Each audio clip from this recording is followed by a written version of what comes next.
जय हिंद दोस्तों, स्वागत है आपका आपके अपने परिवार रैंकर्स गुरुकुल यूट्यूब चैनल पे। मैं आदित्य रंजन आप सभी का यहाँ तहे दिल से स्वागत करता हूँ। कैसे हैं आप लोग? चलिए, तो स्वागत है आपका महाभारत बैच में। भाई कैसे हैं, बताइए। बढ़िया है, मजे में है। जल्दी से वीडियो को जो है हर जगह पे आप लोग शेयर कर दीजिए जहां जहां पर आप जुड़े हैं, और सर आप थोड़ा कमेंट की साइज को बढ़ा दीजिए, ठीक है। चलिए, हर जगह पे शेयर कर दीजिए भाई, ताकि आप भी और आपके चाहने वाले भी, ठीक है, सारे के सारे लाइव आ जाएं और बढ़िया तरीके से क्लास को देखें और एंजॉय करें। जी सर, कुछ कह रहे हैं? जी सर, ठीक है, कोई बात नहीं। चलिए, तो सभी जल्दी से वीडियो को हर जगह पे शेयर कर दीजिए। पिछले सेशन को ज़बरदस्त प्यार दिया है आप लोगों ने और बहुत अच्छा लगा, ठीक है। बहुत बहुत बहुत शानदार लगा, मज़ा आ गया देख के। 2 लाख से ऊपर व्यू जा चुके हैं पिछले सेशन में, और अपने आप में एक रिकॉर्ड है, अपने आप में एक इतिहास है कि पहली क्लास जो है वो 2.5 लाख ऊपर जा चुकी है। और दिल से यकीन है कि ये सीरीज़ के ख़त्म होते होते जो हमारी पहली क्लास है वो 1 मिलियन से ऊपर आराम से व्यूज़ चले जाएंगे। 1 मिलियन से ज़्यादा लोग जो है हमारे साथ जुड़ जाएंगे। सोच भी हमारी कुछ इसी प्रकार से है कि इस महाभारत बैच के माध्यम से ज़्यादा बच्चों को जो है वो हम कनेक्ट कर पाएँ और हम उन्हें पढ़ा पाएँ फ्री ऑफ कॉस्ट, अगर हम बात करते हैं तो यहाँ पर, और उनके एग्ज़ाम के लिए उन्हें तैयार कर पाएँ। क्योंकि मैंने शुरू से कहा है कि ये 2023 जो है ये आपके लिए बहुत बड़ा एक अवसर है सरकारी नौकरियों का। यहाँ पर एक नहीं, दो नहीं, कई सारे जॉब्स आपके लगने वाले हैं। हो सकता है कि कोई अच्छा एस्पिरेंट है अगर, तो बैक टू बैक वो 3-4 सरकारी नौकरियाँ हासिल भी कर सकता है अगर उसकी तैयारी अच्छी है तो।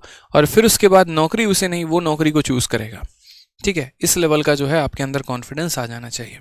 तो पहली क्लास में हम लोगों ने परसेंटेज में काफ़ी अच्छे सवाल किए थे। और बात करते हैं इस महाभारत बैच के बारे में, तो ये महाभारत बैच एक तरीके से आपका क्रैश कोर्स होने वाला है जितने भी अपकमिंग एग्जाम्स हैं। 50 से 60 आप यहाँ कह सकते हैं, और भी नंबर ऑफ वीडियोस यहाँ पर हो सकते हैं। इसके अंदर हम मॉक टेस्ट भी करेंगे और इसके अंदर हम लंबे लंबे मैराथन्स भी लेंगे। और साथ में अगर हम यहाँ बात करते हैं तो हर सेशन का आपको एक प्रिंटेबल PDF भी मिलने वाला है। इसकी ऑलरेडी मैंने प्लेलिस्ट की लिंक बनवा दी है और जल्दी से आपके डिस्क्रिप्शन में भी ऐड हो जाएगा, तो आप वहाँ से भी आप पूरा का पूरा प्लेलिस्ट देख पाएंगे महाभारत बैच का। साथ में एक और छोटी सी बात हम आपको कहना चाहेंगे कि ये 3 जो हैं अर्थमेटिक के हमारे कंप्लीट चैप्टर हैं, जिनको मैंने यूट्यूब पर अपलोड करवा दिया है। कोई बच्चा अगर डिटेल वे में एकदम मतलब बेसिक से लेकर शून्य से लेकर हीरो लेवल तक इन चैप्टर्स को कंप्लीट करना चाहता है तो वो देख सकता है। Percentage by Aditya Ranjan type करोगे, मिलियंस में व्यूज़ हैं, कंप्लीट 12 घंटे की वीडियो है, परसेंटेज खत्म है। रिसेंट में अभी जो है मैंने सिंपल इंटरेस्ट यहाँ पे अपलोड करवाया है, और सिंपल इंटरेस्ट जो है हमारी वो 12 घंटे की व्यू है। ये पूरा का पूरा जो है अगर आप देखोगे यहाँ पर जैसे, और सबसे अच्छी बात मैं सिंपल इंटरेस्ट की आपको यहाँ पर ये बताऊँ तो इसकी सबसे अच्छी खासियत यहाँ पर ये है, आप सिर्फ SI by Aditya Ranjan type करोगे तो आपको मेरी वीडियो जो है वो मिल जाएगी, SI बाय आदित्य रंजन। और मैंने जैसा कि कहा आपको कि सबसे अच्छी बात यहाँ पर यह है कि 12 घंटे की ये पूरी वीडियो है। आराम से इसमें थोड़े से और अच्छे व्यूज़ आ जाएं, देखो, और काफ़ी अच्छा जो है बच्चों का रिस्पॉन्स आया है इसके ऊपर। 2,11,000 है। जैसे मैं सोच रहा हूँ कि ये 4 से 5 लाख हो जाएं, उसके बाद मैं तुरंत जो है आप लोगों के लिए एक और वीडियो अपलोड करूँगा, और वो होगा कंप्लीट कंपाउंड इंटरेस्ट, ठीक है। कंप्लीट जो होगा वो हमारा क्या हो जाएगा, कंप्लीट कंपाउंड इंटरेस्ट हमारा हो जाएगा यहाँ पे। वो भी हम आप लोगों के लिए अपलोड कर देंगे। तो जैसे SI बाय आदित्य रंजन आप क्लिक करोगे, 12 घंटे का पूरा ये वीडियो आपको मिलने वाला है, जिसमें मैंने कंप्लीट सिंपल इंटरेस्ट पढ़ा रखा है। एक और, जिनको अभी टॉपर्स का इंटरव्यू भी देखना है तो मैंने अभी तुरंत जो है एक इंटरव्यू भी अपलोड किया है, कल के कल ही, और बहुत अच्छा रिस्पॉन्स आप लोगों ने उस पर भी दिया। ये देखिए, meet Ritesh all India rank 128, इनका इंटरव्यू जो है वो कल अपलोड हुई है। बहुत बच्चों को नहीं पता था, तो यहाँ पर जो है रितेश करके आप जो है यहाँ पर Ritesh all India rank 128 interview Aditya Ranjan जो है आप सर्च करिएगा यूट्यूब पर, तो आपको आ जाएगा यहाँ पे, ठीक है, कि रितेश इंटरव्यू करके या Ritesh all India rank 128 interview करके, तो ये भी आ जाएगा। बहुत बातें यहाँ पर जेन्युइन जो है वो रितेश ने बता रखी हैं, काफ़ी दिल से जो बातें हैं वो बताया है इन्होंने कि कैसे कैसे जो है इन्होंने अपनी तैयारी किया था, क्या गलतियाँ इन्होंने की थी कि यहाँ पर जो है इनका सिलेक्शन नहीं हुआ था, और उन गलतियों को इन्होंने कैसे सुधारा, वो आपको सीखने को काफ़ी अच्छा अपॉर्चुनिटी यहाँ पर मिल जाएगा। और एक बहुत स्ट्रांग मोटिवेशन होगा, मतलब ये जो पर्सन है वो ऐसे हैं कि यहाँ पर इनकी बातें फिल्टर्ड नहीं होती, जो भी बातें कहते हैं ऑर्गेनिक और जेन्युइन कहते हैं, ठीक है। तो आपको काफ़ी ज़्यादा बेनिफिट मिलेगा। चलो शुरुआत करते हैं आज के सेशन को लेकर। ये सारे वो फ्री स्टफ्स हैं जो हमने आपके लिए प्रोवाइड करवाया है, जो आराम से जो है जिनका आप फ़ायदा उठा सकते हैं। तो सेशन की शुरुआत करते हैं आज क्वेश्चन नंबर 2 से। पिछला जो सेशन था वो हमारा दोस्तों थोड़ा सा हमारा बेसिक लेवल का था। अगर हम बात करते हैं तो हम बेसिक से मॉडरेट लेवल पर पहुंचे थे। आसान से छोटे छोटे प्यारे प्यारे सवालों को करके हम थोड़ा सा मॉडरेट लेवल पर गए थे। अब आज का जो हमारा लेवल होने वाला है वो काफ़ी देर तक मॉडरेट रहेगा और उसके बाद थोड़ा सा हम हाई के ऊपर भी चलेंगे, क्योंकि हमारे परीक्षा के लिए लगभग हर सवाल इंपॉर्टेंट है। ऐसा नहीं है कि यहाँ पर बैठा कोई बच्चा ऐसा CHSL की भी वो तैयारी कर रहा हो, तो ऐसा नहीं है कि उसे CHSL का प्री निकालना है, उसे सिलेक्शन लेना है। तो अगर प्री निकालना है तब तो सिर्फ ये पढ़ो, कोई टेंशन की बात नहीं है, कोई दिक्कत की बात नहीं, इससे तुम्हारा प्री हो जाएगा। लेकिन अगर सिलेक्शन लेना है तो आपको थोड़ी यहाँ पर भी टच करना पड़ेगा, इसको भी टच करना पड़ेगा और इसके भी क्वेश्चंस आपको लगाने पड़ेंगे। बहुत ज़्यादा ऐसे क्वेश्चंस नहीं लगाने, लेकिन हाँ थोड़े बहुत लगाने पड़ेंगे। ठीक है, तो वीडियो को लाइक करके अपना प्यार व्यक्त करें और अपना सपोर्ट दिखाएं। चलिए आते हैं। सर लाइव वॉचिंग दिखा दीजिए एक बार, वो नहीं दिख रहा है। ठीक है, चलिए तो शुरुआत करते हैं आज के सेशन की। सबसे पहला क्वेश्चन है, in a school the number of boys is 20%। अच्छा एक और बात, मैंने जितने भी सवाल हैं उन सब पे यहाँ टैग लगा दिया है, ताकि आपको ये ना लगे कि हम कोई फर्जी सवाल कर रहे हैं, कोई रेलिवेंट क्वेश्चंस कर रहे हैं। आपको पूरा टाइम ये दिखते रहना चाहिए कि हम बहुत ही रेलिवेंट क्वेश्चंस को कर रहे हैं और ये हमारे लिए बहुत ज़रूरी है। ठीक है, तो क्या कहा गया, एक स्कूल में लड़कों की संख्या लड़कियों की संख्या से 20% कम है। एक सामाजिक शिविर में लड़कों से 40% और लड़कियों में से 28% शामिल होते हैं। स्कूल में लड़कों की संख्या सामाजिक शिविर में भाग नहीं लेने वाले लड़कों और लड़कियों की कुल संख्या से कितना % कम है। ऐसा क्वेश्चन आजकल आपके पेपर में थोड़ा ज़्यादा ट्रेंडिंग में रह रहा है, यानी इसे हम कह सकते हैं #ट्रेंडिंग। ठीक है, और ये आपके लिए बहुत ज़्यादा महत्वपूर्ण है। छोटे मोटे सवाल करना उचित है, ठीक है, लेकिन ऐसे सवाल भी ज़रूरी हैं। ऐसे सवालों से हम निपटारा कैसा करेंगे, जैसे यहाँ पर ऐसे भी आ जाता है कि एक गांव में जो है पुरुष और महिला दोनों हैं।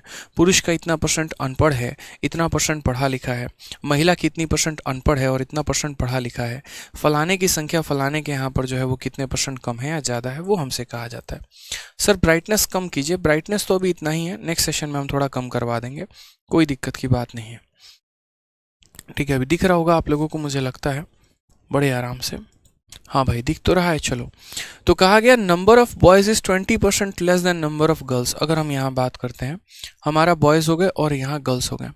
गर्ल्स अगर मान लीजिए हमारे पास 100% है, तो लड़कों की संख्या इससे 20% कम है, यानी हमारा कितना है, तो 80 है। ठीक है, ये कहा गया ना, स्कूल में लड़कों की संख्या लड़कियों की संख्या से 20% कम है। सामाजिक शिविर में लड़कों में से 40% और लड़कियों में से 28% शामिल होते हैं।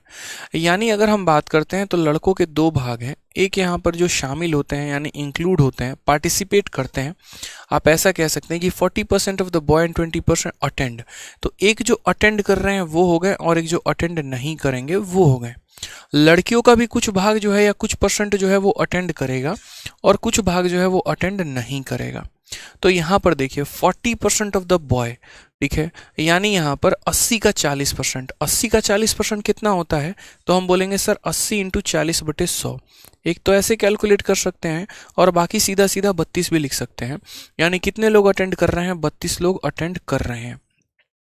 80 में अगर 32 लोग अटेंड कर रहे हैं तो कितने लोग अटेंड नहीं कर रहे हैं, तो 48 लोग नहीं कर रहे हैं। ठीक है, चलिए आ जाइए। नेक्स्ट बात करते हैं, 28% of the girl attend a social camp. यानी लड़कियों का कितना %, 28% अटेंड कर रहा है, तो 100 का 28% 28 ही होता है, अटेंड कर रहा है। कितना नहीं कर रहा है, तो 100 में से हम 28 घटा देंगे, यानी 72 हमारा अटेंड नहीं कर रहा है। समझ गए इस बात को?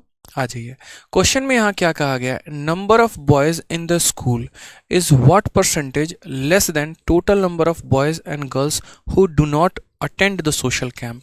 हिंदी में भी पढ़ लीजिए, स्कूल में लड़कों की संख्या, यानी ये जो स्कूल में लड़कों की संख्या, ये जो हमारा 80 है, इसकी हमें कंपैरिजन करनी है, इसकी हमें तुलना करनी है।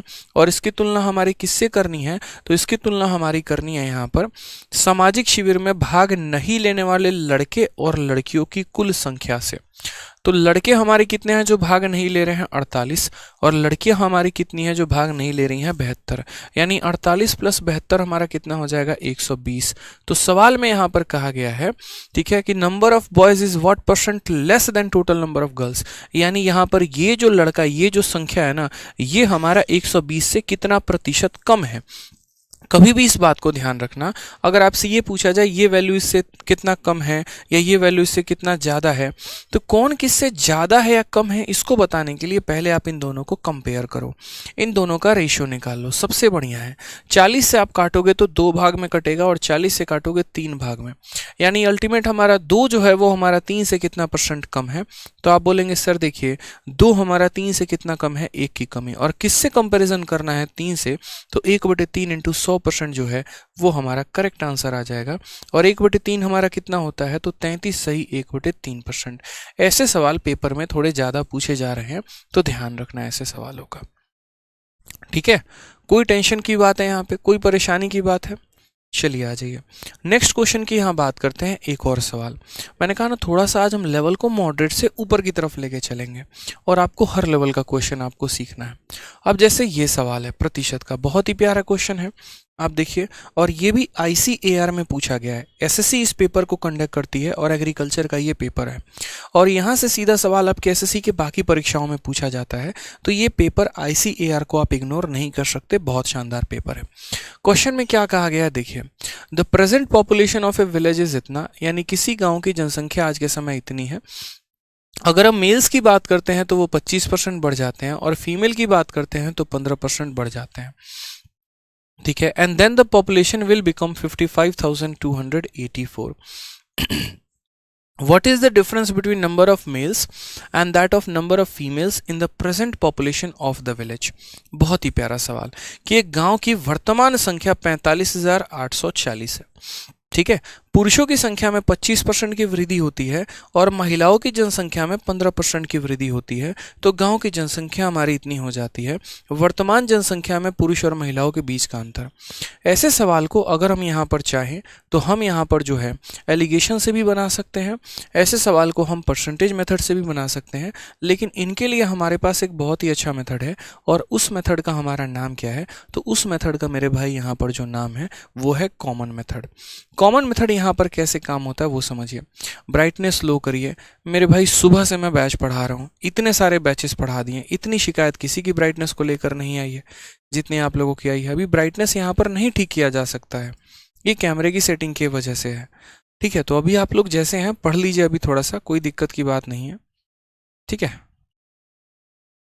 इसमें ब्राइटनेस का कोई ऑप्शन नहीं है भाई, इस बोर्ड में ब्राइटनेस का ऑप्शन रहता तो आपके कहने के पहले मैं बदल देता। इस बात को समझिए, आपको कहने की आवश्यकता नहीं पड़ती, ठीक है। कैमरे की ब्राइटनेस से थोड़ी बहुत मैं देखता हूँ, थोड़ा साइड होइए आप।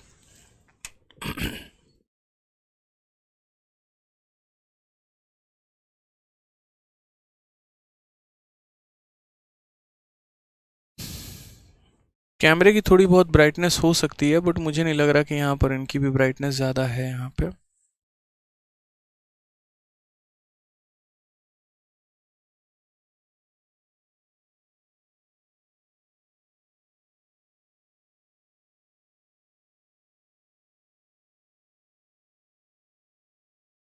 ठीक है अब,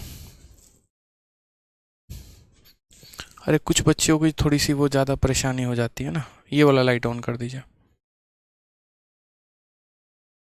अब हो गया भाई ब्राइटनेस ठीक, बताओ।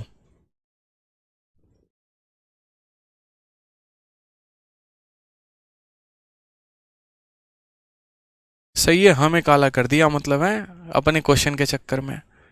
कितना सही हो गया ना, मतलब कितनी खुशी मिल रही है आप लोगों को। हाँ सर अब ठीक है, चाहे आप दिखें ना दिखें, हमारा सवाल दिखना जरूरी है। वाह वाह, बहुत अच्छे, ठीक है। हाँ देखिए सर हम दिख रहे हैं, बताओ। हाँ सर बहुत बढ़िया, आप नहीं दिखने चाहिए, हमारा सवाल दिखना चाहिए। वाह, आ जाओ। चलो देखो सवाल में, तो मैंने कहा यहाँ पर कि ऐसे सवालों में हम कैसे सवालों को सॉल्व करेंगे, समझिएगा। गांव की जनसंख्या दिख गई, मेल हमारा 25 से बढ़ गया, फीमेल हमारी 15 से बढ़ गई, और पूरे गांव की जनसंख्या हमारी इतनी हो गई। मेल और फीमेल का जो है हमारा डिफरेंस पूछा गया है, ठीक है। मैंने यहाँ पर कहा कि थोड़ा सा हम बेसिक का सहारा लेकर जो है यहाँ पर इस सवाल को बनाएंगे, और बाद में हम उसे कॉमन मेथड लगा देंगे। आप ऐसे समझिए जैसे मेल को आपको इतना समझ लेना है कि सर मेल, देखो मैं पहले बेसिक बता रहा हूँ और फिर इसके बाद इसमें कॉमन मेथड लगा दूंगा। तो ये जो मेल हो गया और ये हमारे फीमेल हो गए, अगर हम बात करते हैं तो मेल को हम यहाँ पर बोलेंगे 100x है और फीमेल जो है वो हमारी 100y है। मेल प्लस फीमेल की जो हमारी टोटल वैल्यू दी गई है वो 45,840 दिया गया है। हम अपने तरफ से मान लेते हैं कि सर मेल्स की कुल जनसंख्या इतनी है, फीमेल की जनसंख्या इतनी है, मेल प्लस फीमेल की जनसंख्या हमारी इतनी हो गई। मेल की जनसंख्या को सर हमने कितना बढ़ा दिया है, 25% से बढ़ा दिया है। आप मुझे बताइए इसका 25% हमारा कितना हो जाएगा, तो 25x हो जाएगा, ठीक है। उसके बाद फीमेल की जनसंख्या को 15 बढ़ा दिया है, इसका 15%, 100 का 15 कितना होता है, 15 ही होता है। और बढ़ाने के बाद हमारी जो जनसंख्या है वो हमारा 55,284 हो गया। हमें इस 55,000 से कोई लेना देना नहीं है। आप ये बताइए कि यहाँ पर आपने लिखा है कि मेल का जनसंख्या बढ़ा कितना है, यहाँ पर आपने लिखा है कि फीमेल की जनसंख्या बढ़ी कितनी है, तो यहाँ पर भी आप ये लिखेंगे कि टोटल हमारा इंक्रीज कितना हुआ है। जैसे आज के समय में जनसंख्या 55,284 है और पहले जो हमारी जनसंख्या थी वो हमारा 45,840 थी। समझ गए यहाँ पे? तो इंक्रीज हमारा कितने का हुआ है। आप ऐसे करना चाहें तो ऐसे कर सकते हैं, कोई दिक्कत की बात नहीं है, ठीक है। तो हमारा इंक्रीज कितने का हुआ है, 9,444 का। कमेंट में एक बार करके बताइए, लिख के बताइए इंक्रीज हमारा कितने का है, तो आप बोलेंगे सर 9,444 का। कोई टेंशन की बात है तो बस यहाँ पर इंक्रीज लिखिए कि ये हमारा जो इंक्रीज है वो हमारा इतने कितने का है, 9,444 का मेरे भाई इंक्रीज है। This is the increase. कोई टेंशन की बात है यहाँ पे?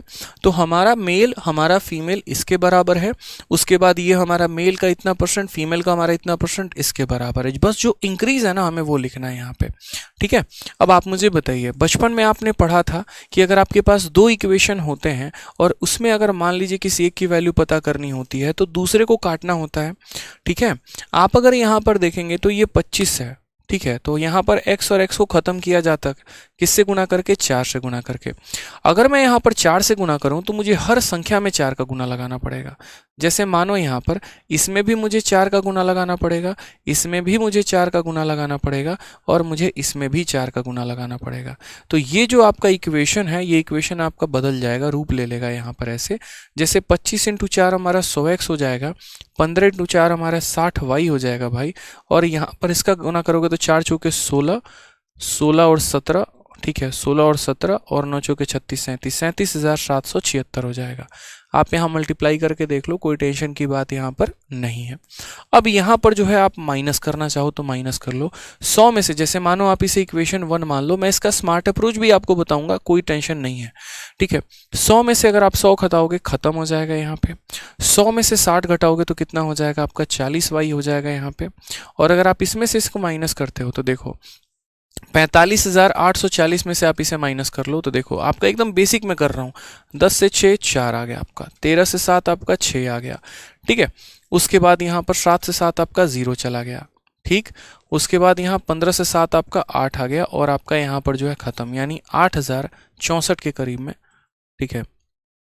45,000 है ना, तो मुझे लग रहा है 37,000 8,000 सही तो है, 8,064 आ गया, एकदम कतई बेसिक। यानी 40y की वैल्यू हमारी इतनी है। हमसे यहाँ पर जो है सबसे पहले यहाँ फीमेल की जनसंख्या पता करनी, यानी 100y की। तो अगर हम बात करते हैं यहाँ पर फीमेल की जनसंख्या पता करने को, तो हम यहाँ क्या बोलेंगे, 8,000 जो 64 है, ठीक है, अगर हम इसे 40 से डिवाइड कर दें तो y की वैल्यू आ जाएगी, और 100 से मल्टीप्लाई कर दें तो हमारा फीमेल का जनसंख्या आ जाएगा। 20 से हमारा 2 बार में, 20 से हमारा 5 बार में, 2 से हम इसे काटेंगे तो 4032, 4032 का 5 गुना कितना होगा, 4000 का 5 गुना 20,000 और 32 का 5 गुना हमारा 160 हो जाएगा, तो 20,160 हो जाएगा भाई, ठीक है। कोई टेंशन की बात है? ये हमारी फीमेल की जनसंख्या हो गई। अब अगर हमारा फीमेल का जनसंख्या आ गया तो हम मेल का जनसंख्या कैसे निकालेंगे, तो 45,840 में से हम यहाँ फीमेल को माइनस कर देंगे।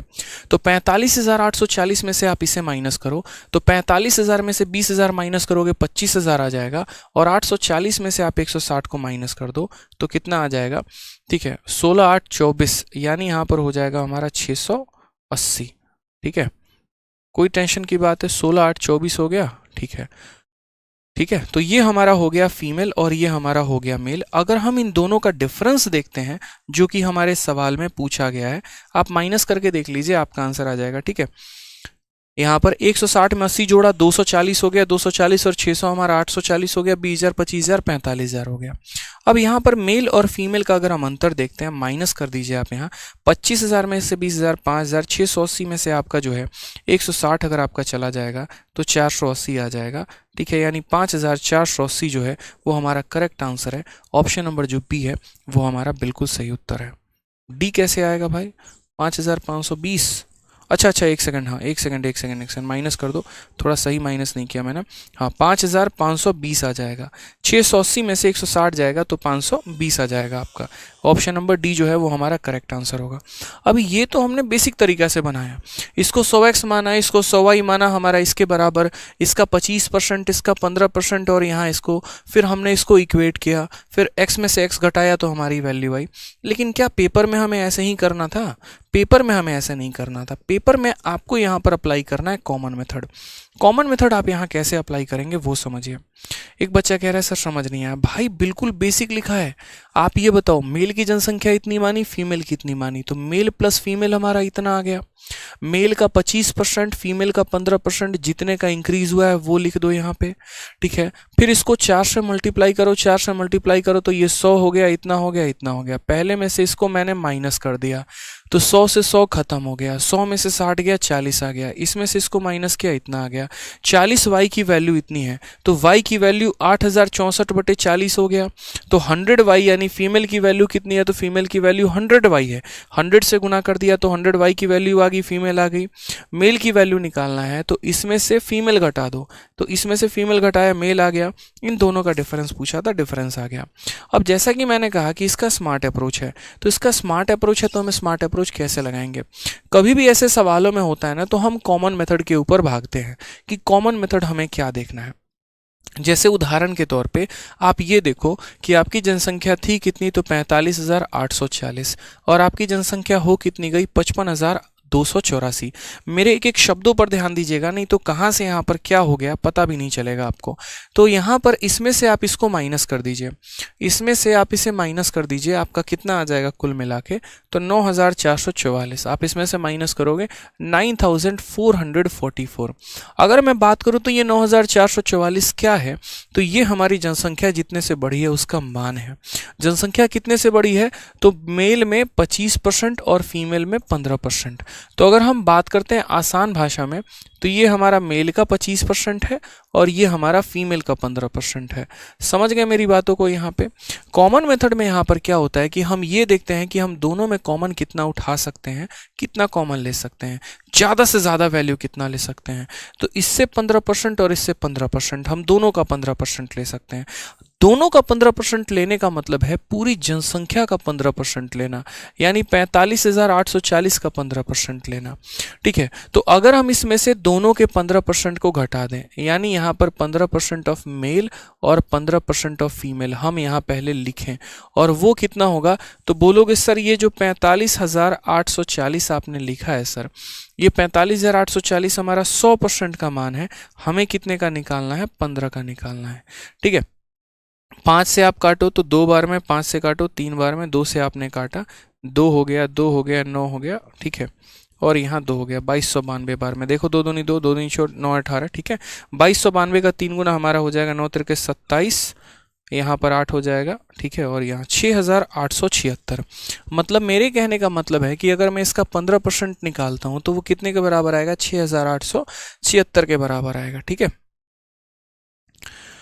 तो यानी यहाँ पर 6,876 आ जाएगा। समझ गए? तो ये जो जनसंख्या था ये दोनों का, यहाँ इसका 25%, इसका 15% था, और ये जो आया दोनों का 15% आया। अगर मैं इसमें से माइनस कर देता हूँ तो मेरा 15 से 15 फीमेल खत्म हो जाएगा, जो हमारा आ जाएगा वो हमारा 10% मेल आ जाएगा। यानी 25 में से 15 घटा दिया, 10% मेल। और यहाँ देखो 14 से 6 आपका 8 हो गया, 13 से 7 आपका 6 हो गया, ठीक है। 13 से 8 आपका 5 हो गया, और 8 से 5 आपका ठीक है, सॉरी 8 से 6 आपका 2 हो गया, यानी 2568, यानी मेल का 10% 2568 के बराबर है। मेल का 10% हमारा किसके बराबर है? 2568 के बराबर है। तो अगर हम बात करते हैं पूरा का पूरा 100% मेल हमारा कितना होगा, तो किसी संख्या का 10% जो है वो इसके बराबर है, तो पूरा का पूरा 100% 25,680 हो जाएगा भाई। ये हमारा मेल का जनसंख्या आ गया। और अगर आप पीछे देखेंगे तो 25,680 हमारा मेल का जनसंख्या आया था। अब अगर मेल का जनसंख्या इतना आ गया तो हम क्या बोलेंगे सर? 100% फीमेल। फीमेल कैसे निकलेगा? टोटल जनसंख्या 45,840 है और 45,840 में 25,680 हमारे मेल है, तो इसमें से आप इसे घटा दो।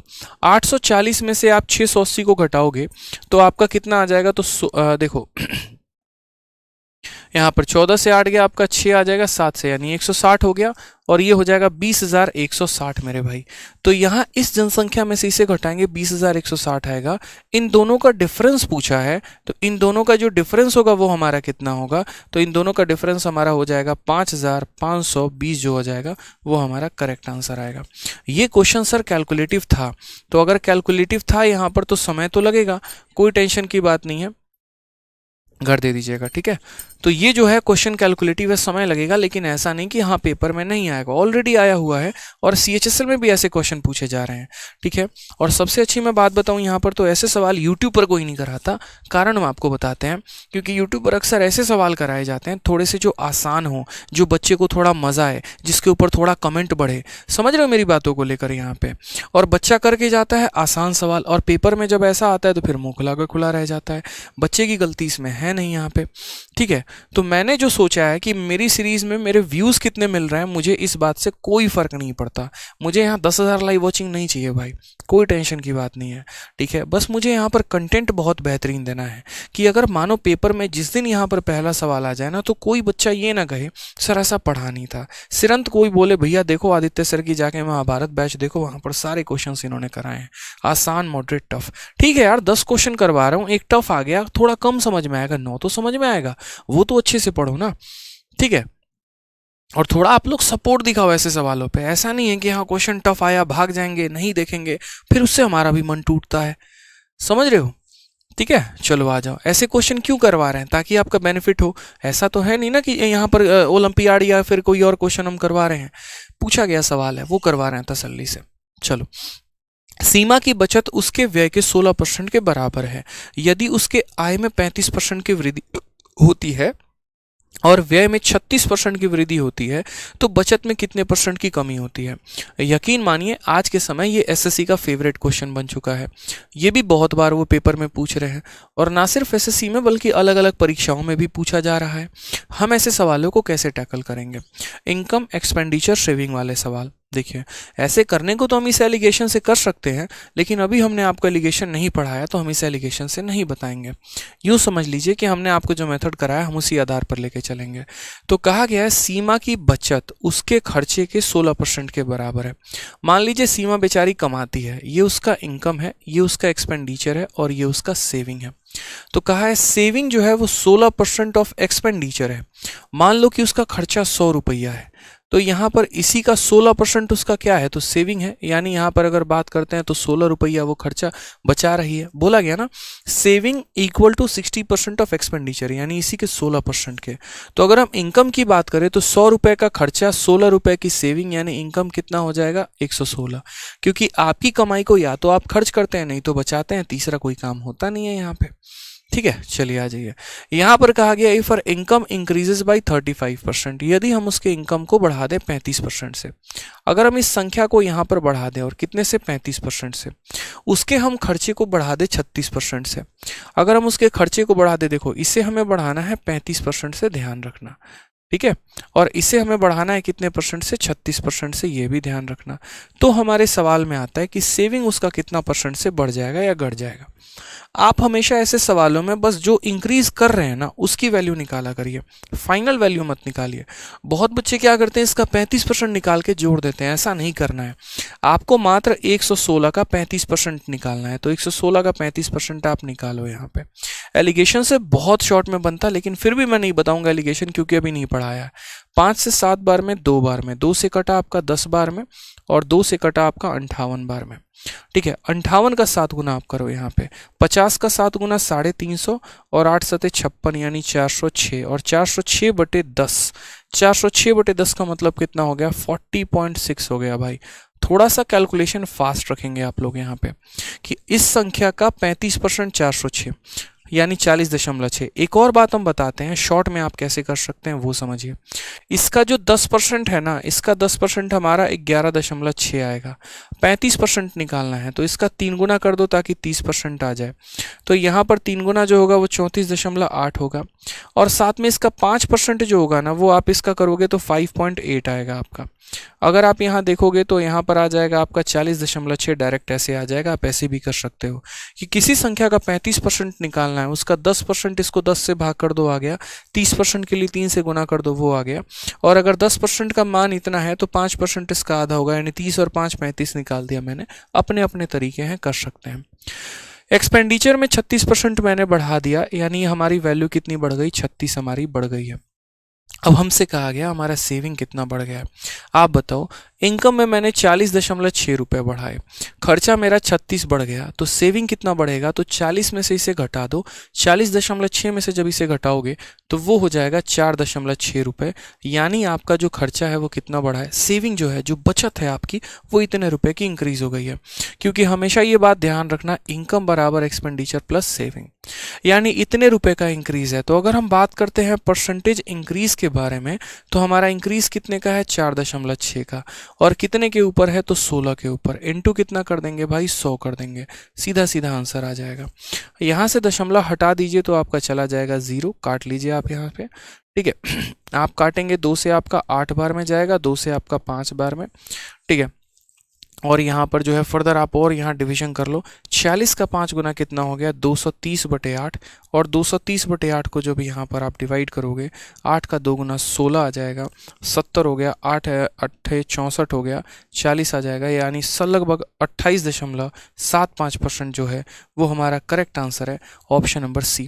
और हालांकि इतना डिटेल में सॉल्व नहीं करना था, जैसे आपने यहाँ देखा कि ये इसे 2 बार में काट रहा है, तो इंक्रीज से 2 में एक ही ऑप्शन है और वो है ऑप्शन नंबर सी, तो आप इसे टिक कर सकते थे। क्योंकि हमारा जो है वो इंक्रीज हो रहा है, और इंक्रीज से जैसे इसे भाग करेंगे 2 बार में तो एक ही ऑप्शन 2 से स्टार्ट हो रहा है, ऑप्शन नंबर सी, ये हमारा करेक्ट आंसर आएगा। तो किसी व्यक्ति का जो था वो हमारा खर्च, सेविंग जो था वो इसी का 16% था, इसे 100 मान लिया तो ये 16 हो गया, इतने का एक्सपेंडिचर, इतने का सेविंग, यानी इनकम 116 का, इसमें 35% बढ़ा दिया, यानी यहाँ 40.6 बढ़ा दिया, इसमें 36% बढ़ा दिया, यानी 36 बढ़ा दिया। आप बताओ, पूरा इनकम इतने से बढ़ा, खर्चा इतने से बढ़ा, यानी इतना माइनस इतना, तो सेविंग मात्र इतने से बढ़ेगा। आज हमारा सेविंग में इतने का इंक्रीज हो रहा है, और कितने के ऊपर, 16 के ऊपर, तो 4.6 डिवाइडेड बाई 16 इंटू 100, हमारा ऑप्शन नंबर जो सी है वो हमारा करेक्ट आंसर आ जाएगा भाई। ठीक है, चलिए आ जाइए। कुछ ऐसे सवाल भी हम यहाँ देखते हैं जो हमारे परीक्षा में पूछे जाते हैं, पेपर में क्या कहा जाता है वो भी देखिए। चावल की कीमत में 20% की कमी एक व्यक्ति को 450 रुपये में 50 किलोग्राम अधिक चावल प्राप्त करने में सक्षम बनाती है। चावल की मूल्य प्रति किलोग्राम क्या होगा। अब यहाँ पर जो क्वेश्चन आते हैं ना, ऐसे सवाल में जनरली 4 प्रकार के क्वेश्चन पूछे जाते हैं। चावल का ओरिजिनल रेट क्या था, चावल का पुराना रेट क्या है, शुरू में आप कितना चावल खरीद रहे थे, अब आप कितना चावल खरीद रहे हैं। समझ रहे मेरी बातों को लेकर। यहाँ पे ऐसे कई प्रकार के क्वेश्चंस आपके पूछे जाएंगे। यानी एक तरीके से अगर हम यहाँ बात करते हैं तो देखो, ये जो चावल वावल वाला जो हमारा सीन चलता है, ये कैसे चलता है समझो। मानो हमारा मुन्ना है, और मुन्ना जो है, मुन्ना के घर हमारी कोई मुन्नी गई है, ठीक है। अब मुन्ना यहाँ पर चाय चाह रहा है पिलाना, तो यहाँ पर जो है खर्चा कैसे बैठेगा। अगर आज के समय मुन्ना मानो यहाँ चीनी का रेट की बात करता है, तो चीनी मानो यहाँ पर 100 रुपये किलो हो जाए, और मुन्ना पहले 4 किलो चीनी अब महीने में लेकर आता था, तो मुन्ना का हमारा खर्चा कितना होता था, 400 रुपये। ठीक है, अगर हम यहाँ बात करते हैं तो कल के दिन यहाँ पर जो है खर्चा हमारा बढ़ जाता है, खर्चा यहाँ पर जो रेट है चीनी का बढ़ जाता है, और यहाँ पर 100 रुपये के जगह पर चीनी जो है वो हमारी मान लीजिए 200 रुपये किलो हो जाती है, और मुन्ना के पास बेचारा खर्च करने के लिए यहीं 400 रुपये है, तो वो यहाँ पर कितना लेकर आएगा, तो वो यहाँ 2 किलो चीनी लेकर आएगा। यानी आपने यहाँ पर देखा कि सर ये हमारा प्राइस है और ये हमारा कंजप्शन है, या क्वांटिटी भी कह लीजिए, बराबर हो जाता है किसके, एक्सपेंडिचर के। यहाँ पर जो छोटी सी बात सीखनी है वो क्या सीखनी है कि पैसे का रेशियो देखो, पहले पैसा 100 रुपये था तो 4 किलो लाते थे, अब 200 हो गया तो 2 किलो लाते हैं। पैसे का अगर हम अनुपात देखें तो पैसे का अनुपात 1:2 है, और क्वांटिटी का अगर हम रेशियो देखें तो क्वांटिटी का रेशियो 2:1 है। यानी यहाँ पर पैसे का उल्टा क्वांटिटी है, 1-2 का उल्टा 2-1 है, यानी हमेशा पैसे का उल्टा क्वांटिटी होता है। पैसे की कीमत बढ़ती है तो खपत ऑटोमेटिक कम हो जाता है, पैसे की कीमत बढ़ती है तो खपत जो होता है वो हमारा क्या हो जाता है, कम हो जाता है। तो यहाँ इस सवाल को अगर आप देखते हैं तो कमी हुई है यहाँ पर, reduction of 20% in the price of rice, 20% की हमारी कमी हुई है। आप मुझे बताइए ये जो 20% है इसकी वैल्यू कितनी है, 1/5 होती है। यानी अगर हम बात करते हैं तो हमारा जो पैसा है वो हमारा कितना है, तो हमारा पैसा पहले 5 रुपये था, ठीक है। प्राइस अगर कीमत की बात करें, कीमत पहले 5 थी, 5 में 1 की कमी हो गई, यानी कीमत पहले 5 थी तो 5 में 1 कम हो गया तो कितना हो जाएगा, 4। ये हमारा पैसा हो गया। क्वांटिटी की अगर हम बात करते हैं तो क्वांटिटी इसी का उल्टा हो जाता है, 5:4 का उल्टा 4:5 हो जाता है। अभी बताया था मैंने आपको कि जैसे पैसा अगर 1 से 2 है तो क्वांटिटी 2 1 से 1 हो जाएगी, यानी हमेशा पैसे का उल्टा क्या होगा, क्वांटिटी। पैसा अगर 5 से 4 तो क्वांटिटी 4 से 5 उल्टा, ताकि खर्चा जो रहे वो समान रहे, क्योंकि मुन्ना के बाबूजी उसको फिक्स पैसा देते हैं। अब उसमें डेयरी मिल्क का अगर दाम बढ़ जाए तो ये है कि मुन्ना पहले बड़ी वाली डेयरी मिल्क लेता था, अब वो छोटी वाली डेयरी मिल्क लेगा। यानी यहाँ पर कीमत के बढ़ने से आदमी खपत कम करता है। समझ रहे हैं बात को यहाँ पे, ठीक है। चलिए, यानी पहले अगर मैं कोई सामान 4 किलो खरीद रहा था या 4 यूनिट, तो अब मैं कितना खरीदूंगा, 5 यूनिट खरीदूंगा। अब यहाँ पर 20% कम होने के चलते enable a person two by 50 kg मोर, पैसा कम हुआ, और कम होने का प्रभाव क्या हुआ, कम होने के चलते अब कोई व्यक्ति 50 किलो ज़्यादा खरीद रहा है। हिंदी में भी पढ़ लीजिए, कीमत 20% कम होने के चलते व्यक्ति 50 किलोग्राम अधिक चावल खरीद रहा है। यानी पहले वो 4 यूनिट खाता था, अब वो 5 यूनिट खाता है। कितना यूनिट अधिक खा रहा है, 1 यूनिट। और यही 1 यूनिट की बात अगर हम करें तो इसी 1 यूनिट का मान सवाल में 50 किलो दिया होता है। तो ये जो परसेंट दिया है उसका इस्तेमाल यहाँ हो गया, ये जो वजन दिया है उसका इस्तेमाल यहाँ हो गया कि सर 1 यूनिट का मान 50 किलो। अगर 1 यूनिट का मान 50 किलो है तो ये तो 4 यूनिट है, यानी 50 × 4 यानी 200 किलो हो जाएगा भाई। और ये हमारा कितना है, तो 5 यूनिट है, तो 50 × 5 यानी 250 किलो हो जाएगा। यहाँ से 2 प्रकार के प्रश्न बनते हैं। पहला प्रश्न आपका ये बनता है कि पहले वो कितना चावल खाता था, तो पहले 200 किलो, अब वो कितना चावल खाता है, 250 किलो। ये 2 तरह का सवाल बन जाता है, ओरिजिनल कंजप्शन और न्यू कंजप्शन दोनों हो गया हमारा यहाँ पे, ठीक है। कि पहले खपत कितनी, 200 किलो, आज की खपत कितनी, 250 किलो। अब रेट हमारा निकालने का एक नया फंडामेंटल आता है, वो रेट हम कैसे निकालते हैं। जैसे मानो क्वेश्चन में रेट की बात करते हैं, मान लीजिए कि आप 100 रुपये में चावल खरीद के लेके आए हो, और चावल जो है आप 10 किलो लेकर आए हो, तो चावल का रेट कितना है, तो जितने रुपए में लाए थे उसको चावल के क्वांटिटी से डिवाइड कर दो, तो यानी चावल का रेट 10 रुपया पर किलो है। यानी जितने रुपए का सामान खरीदा था उसको अगर हम भाग कर देते हैं जितना क्वांटिटी खरीदा है उससे, तो हमें रेट का पता चल जाता है। यहाँ पर क्या है, व्यक्ति जो है वो 450 रुपये में चावल को खरीद के लेके आता है, तो चावल का मूल्य जो है वो शुरू में कितना था ये बताना है। तो आप मुझे बताओ, ओरिजिनल रेट अगर हमें निकालना है, शुरू का एकदम वास्तविक रेट निकालना है, तो हम पहले 450 रुपये में कितना चावल लेकर आते थे, 450 में हम 200 किलो चावल लेकर आते थे, ठीक है। यानी हमारा रेट कितना था भाई, तो 45 बटे यहाँ पर जो है आप इसे काटो, 5 से 9 बार में, 5 से हमारा 4 बार में, 9/4 का मतलब कितना हो गया, 2.25, ठीक है। और अगर मान लीजिए आज के समय का रेट पूछे, नया रेट पूछे कि भाई तुम्हारा रेट आज के समय कितना है, ठीक है, किस रेट पर आज तुम चावल लेकर आते हो, ठीक है, तो बोलोगे सर 450 रुपये में आज के समय हम कितना चावल लेकर आते हैं, तो 450 रुपये में आज के समय हम 250 चावल लेकर आते हैं। यानी यहाँ भाग करेंगे 5 से 9 बार में, 5 से 5 बार में, तो 9/5 यानी 1.8 रुपये प्रति किलो चावल है। तो ऐसे सवालों में कुल मिलाकर 4 तरह के प्रश्न बनते हैं। पहले आपकी खपत कितनी थी, अब आपकी खपत कितनी है, पहले आपका रेट कितना था, अब आपका रेट कितना है।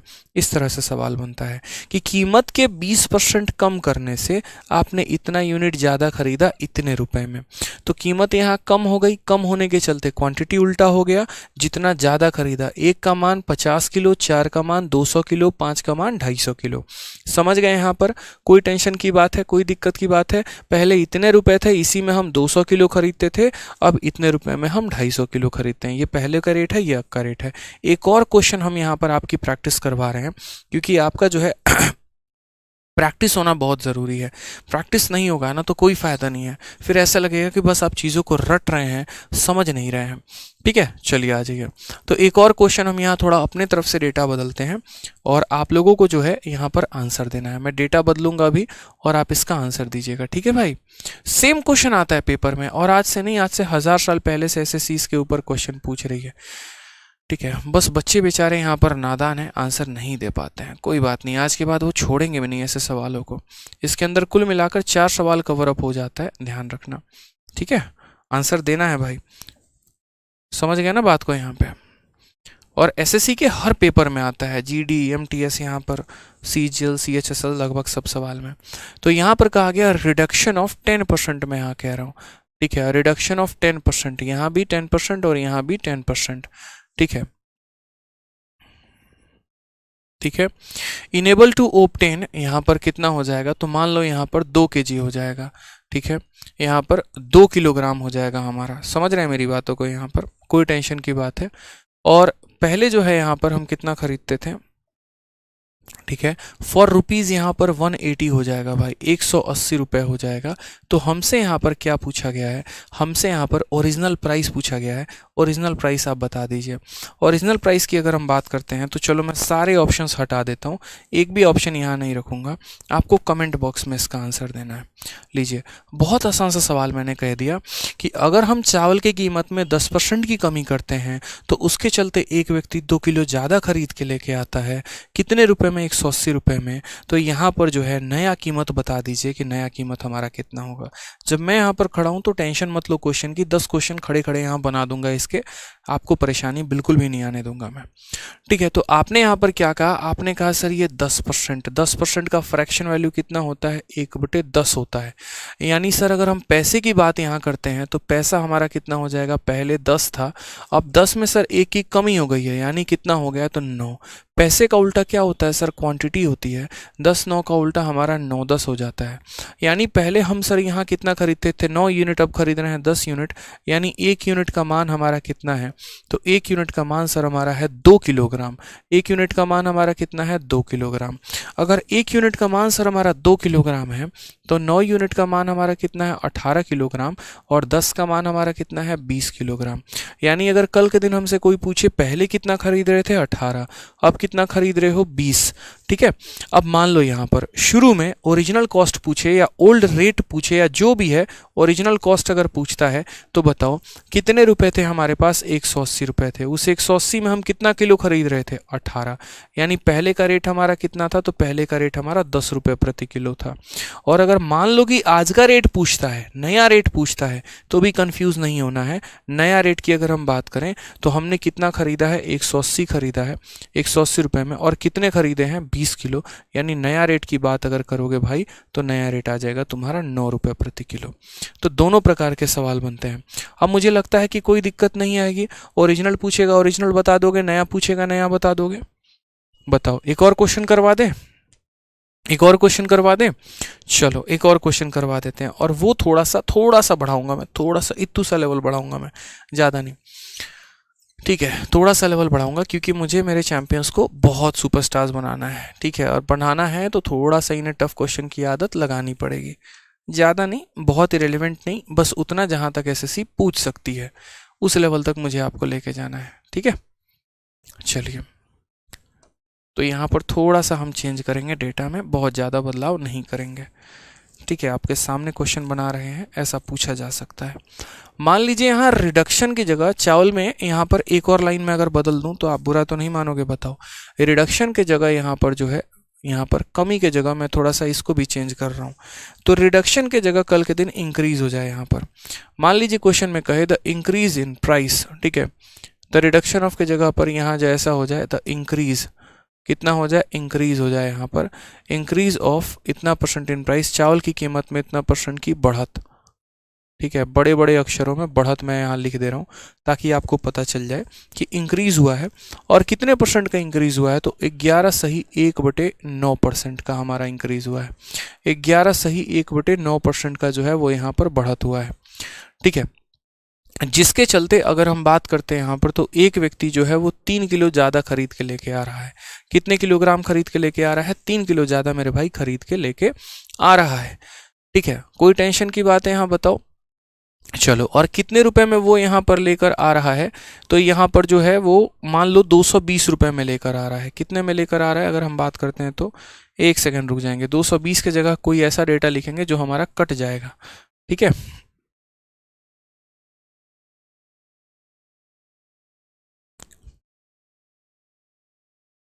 चलो 810 रुपये लिख दो भाई, 810 रुपये लिख दो, ये लो आप 810 रुपये लिख दो। और अब मुझे बता दो यहाँ पर सेम नया मूल्य कितना है, पुराना मूल्य कितना है, वो बता दीजिए जल्दी से। ठीक है, चलिए, इंक्रीज होगा मेरे भाई, नया मूल्य बता देना है और पुराना मूल्य बता देना है। ठीक है, चलो ठीक है। अब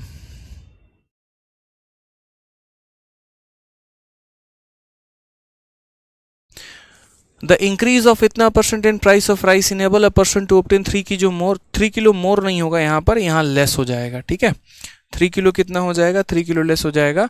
चावल की कीमत में इतना की बढ़त के एक व्यक्ति इतने रुपए में 3 किलोग्राम अधिक नहीं कम चावल खरीदता है। कम खरीद पाएगा ना, चावल की दाम बढ़ गई तो। ठीक है, यहाँ पर तो यहाँ पर जो है लेस शब्द लिख लीजिए, सवाल बदल गया तुरंत आपके सामने, और यहाँ पर जो है वो कम हो गया। सवाल को आपको देखते रहना है कि कैसे क्वेश्चन पेपर में बदलते हैं। ठीक है भाई, चलो चलिए बताइए। तो क्वेश्चन में यहाँ पर क्या कहा गया? प्राइस हमारा बढ़ गया। सबसे पहले ये जो 11 सही 1/9% है, इस परसेंट की वैल्यू अगर आप देखोगे तो ये 1/9 हो जाएगा। यानी आप बोलोगे सर पैसा अगर हमारे पास मान लीजिए 9 रुपये था, तो अब 9 में हमारा 1 का इंक्रीज हो गया, मतलब कितना हो गया? 10। तो क्वांटिटी की बात अगर हम करते हैं तो क्वांटिटी हमारा उल्टा हो जाता है, 10:9 हो जाता है। पहले मैं 10 यूनिट खरीदता था, अब मैं 9 खरीदता हूँ, यानी मैं कम खरीद रहा हूँ। और मैं कितना कम खरीद रहा हूँ? तो मेरे भाई मैं 1 यूनिट कम खरीद रहा हूँ। इस 1 यूनिट का मान मेरे कितना है बताइए? तो 1 यूनिट का मान हमारा 3 किलो है। 1 यूनिट का मान हमारा कितना है? 3 किलो है। तो अगर 1 यूनिट का मान हमारा 3 किलो है तो 10 का मान कितना हो जाएगा? 10 × 3 यानी 30 किलो हो जाएगा। और 9 का मान हमारा कितना हो जाएगा? 9 × 3 हमारा 27 किलो हो जाएगा। अगर मानो ओरिजिनल रेट पता करना है तो मैं यहाँ पर 810 रुपये का सामान खरीद रहा हूँ। 810 रुपये का सामान खरीद रहा हूँ, और कितना किलो 810 में? तो 810 में मेरे भाई यहाँ 3 किलो खरीद रहा हूँ। ठीक है, और अगर मैं नए रेट की बात यहाँ करता हूँ तो यहाँ पर जो है 810 में मैं यहाँ कितना किलो खरीद रहा हूँ? तो यहाँ पर 27 किलो खरीद रहा हूँ।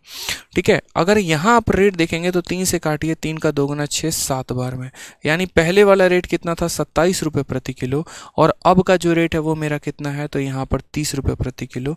ये मेरा सवाल बन जाएगा। तो पुराना रेट पूछा जाएगा तो 27, और नया रेट पूछा जाएगा तो 30 मेरे भाई। आज के बाद कभी भी जीवन में आप लोग गलती नहीं करेंगे। ठीक है, ऐसे सवाल कभी भी गलत नहीं करेंगे, फ्री फंड के नंबर होते हैं, लेकर आएंगे आप। चलिए आ जाइए। अब एक आधा क्वेश्चन ऐसे भी आपके पेपर में होते हैं, वो देखिए जो आपके क्वेश्चन में पूछा जाता है, लगता आपको नंबर सिस्टम का है, होता आपका परसेंटेज का है। ठीक है, CHSL में पूछा गया है, देख लो CHSL 24/5/2022, इसी साल के CHSL में क्या कहा? यदि किसी भिन्न के अंश में 50% की वृद्धि कर दी जाए और उसके हर में 28% की कमी कर दी जाए, तो जो भिन्न का मान हो जाता है ना, वो हमारा 25/36 हो जाता है। ठीक है, तो मूल भिन्न जो है वो हमें ज्ञात करना है कि हमारा मूल भिन्न कितना है। हमने यहाँ पर कहा सर बहुत आसान क्वेश्चन है, समझ गए? यहाँ पे आप समझिए, if numerator of a fraction is increased by इतना and denominator is diminished by इतना, the value of the fraction becomes इतना। आप बताओ, कोई भी फ्रैक्शन आप अपने तरफ से मान लो, मानो x हो गया और यहाँ y हो गया। ठीक है, आप यहाँ ऐसे मान सकते हो कि सर ये हमारा x है और ये बट्टे में कितना है? तो y है। मैं इसके न्यूमरेटर को बढ़ा रहा हूँ, और न्यूमरेटर को मैं कितना बढ़ा रहा हूँ? तो न्यूमरेटर को मैं 50% बढ़ा रहा हूँ। यानी मैं ऐसा कह सकता हूँ कि सर अगर इसका न्यूमरेटर पहले 100 था, तो अब मैंने 100 में 50 बढ़ा दिया, तो वो कितना हो गया? 150। ठीक है, यानी ये संख्या अपने आप का 150/100 हो गई हमारे यहाँ पे। ठीक है। उसके बाद यहाँ पे हर की बात करते हैं तो 28% की कमी। 28% की कमी का मतलब यहाँ पर क्या हो गया, अगर ये संख्या हमारी 100 है तो 100 में 28 की कमी यानी कितना हो जाएगा, तो 72 हो जाएगा। और ये वैल्यू हमारे किसके बराबर हो जाएगी, तो ये वैल्यू हमारे 25/36 के बराबर हो जाएगी भाई। हालांकि मैं यहाँ पर इसको शॉर्ट में चाहता तो मैं ऐसे भी लिख सकता था कि ये हमारा न्यूमरेटर है, ये हमारा डिनोमिनेटर है, इसमें 50% बढ़ा दिया, 100 में 50 बढ़ाने का मतलब 150 कर देना, और इसमें जो है हमने यहाँ पर 28 की कमी कर दी, 100 में 28 की कमी यानी 72 कम कर देना, 100 और 100 नीचे का हम उड़ा देते। लेकिन वो हमने इसीलिए लिखा था कि हम आपको समझा सकें, बाकी पेपर में आपको ऐसे ही करना है, ठीक है। ये 100 और 100 नहीं लिखोगे ना तो ज़्यादा फायदे में रहोगे, ज़्यादा यहाँ पर जो है चीज़ें क्लियर होंगी। कि अगर आप इसमें 50 बढ़ा दे रहे हो यानी आप इसको कितना कर दे रहे हो, तो आप ये कह रहे हो कि सर इसमें 50 बढ़ाने का मतलब इसको 150 कर देना, और इसमें यहाँ पर 28 कम करने का मतलब 72 कर देना, वो ज़्यादा सही रहेगा आपका। तो आप डायरेक्ट ऐसे लिख लिया करो कि सर अगर कोई फ्रैक्शन x/y था, 50% बढ़ाने का मतलब इसको 150 बना देना, और 28 कम करने का मतलब इसको 72 कर देना, ठीक है। और यहाँ पर जो वैल्यू है वो हमारी 25 बटे कितना हो जाएगा, 25/36 हो जाएगा भाई, ठीक है। 36 से हमने कितनी बार में काटना है, 2 बार में, और 25 से हम कितनी बार में काटेंगे, 2 बार में भाई, ठीक है। 1 मिनट, 50 से, ये 25 से हमारा 2 बार में थोड़ी जाएगा, 25 से हमारा ये जाएगा 6 बार में, ठीक है।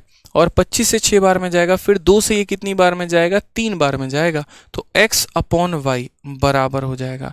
यहाँ पर देखो तो पूरा 1 है, और ऊपर वाला 3 इधर नीचे डिवाइड में आ जाएगा, तो 1/3 हो जाएगा। ये हमारा करेक्ट आंसर है, option number D for Devsena, ठीक है। क्लियर है ये बात, यहाँ पे मज़ा आ रहा है, मज़ा आ रहा है तो लाइक करके सपोर्ट दिखाते रहेंगे आप लोग, ठीक है। चलिए लाइक करके ऐसे ही सपोर्ट दिखाते रहिए आप लोग, अपना प्यार, अपना जो विश्वास है वो एक सपोर्ट है, वो लाइक कर करके वीडियो को दिखाते रहिए। आ जाइए, एक छोटू क्वेश्चन देखिए यहाँ पे। छोटू क्वेश्चन क्या कहा है कि भाई what percent the new price of the article must be increase to restore it formal value if the cost of article is cut by 25% in the past. इतू सा क्वेश्चन है कि यदि वस्तु के मूल्य में, यदि वस्तु के मूल्य में पूर्व में 25% की कटौती की गई है, शुरू में उसके दाम को 25% कम कर दिया गया है, तो वस्तु के नए मूल्य को उसके पूर्व मूल्य में वापस लाने के लिए कितने % तक की वृद्धि की जानी चाहिए। हालांकि हम इसे ए बी रूल से कर सकते हैं, -1/4 का उल्टा प्लस आपका हो जाएगा +1/3, यानी इसका आंसर 33% हो जाएगा। लेकिन ये 33% हुआ कैसे, हमें ये समझना पड़ेगा कि जैसे हमने बिना कलम उठाए बनाया, हम चाहते हैं आप भी बनाएं। 2 तरीके से हम इसे कर सकते हैं। एक तो हम इसे बेसिक से समझें यहाँ पर, ठीक है। बेसिक से हम कैसे समझेंगे, जैसे मानो यहाँ पर पहले कोई वस्तु थी, ठीक है, तो वस्तु के मूल्य में पूर्व में 25% की कटौती की गई है। जैसे मानो पहले कोई वस्तु थी, उसकी कीमत हमारी 100 रुपये थी, और इसमें हमने 25% कम कर दिया, यानी हमने कितना कर दिया, 75, ठीक है। इसमें हमने 25% कम कर दिया, यानी हमने कितना कर दिया, 75। अब मैं चाहता हूं कि इसकी कीमत को मैं वापस इतना बना सकूं, इसकी कीमत को मैं वापस 100 बना सकूं। पहले मैंने 100 को कम करके 75 बना दिया, अब मुझे 75 को बढ़ा के 100 बनाना है, तो मुझे यहाँ कितने का इंक्रीज करना पड़ेगा। तो आप बोलोगे सर 75 में कितना बढ़ाओगे, 100 हो जाएगा 25 का, और ये मैं 25 किस पे बढ़ाऊंगा, तो 75 पे, यानी 25/75 इंटू कितना करना पड़ेगा, 100% हमारा करेक्ट आंसर हो जाएगा, 1 बार में और 3 बार में। तो 1/3 इंटू 100 हमारा कितना हो जाएगा, 33 सही, 1/3% जो है वो हमारा बिल्कुल सही आंसर आएगा, ऑप्शन नंबर बी, ठीक है। एक हमारा ये तरीका हो गया, और दूसरा तरीका जो हो गया वो हमारा ए बी रूल हो गया। जीवन भर इस बात को ध्यान रखना कि कभी भी किसी वस्तु को पहले कम करते हो और फिर उसे बढ़ाना होता है, या कभी किसी वैल्यू को बढ़ाते हो और फिर उसे कम करना होता है, वहाँ पर हम लगाते हैं ए बी रूल का नियम। समझ रहे हैं, पहले कम कर दिया अब बढ़ाना है, या पहले बढ़ा दिया अब कम करना है, ए बी रूल।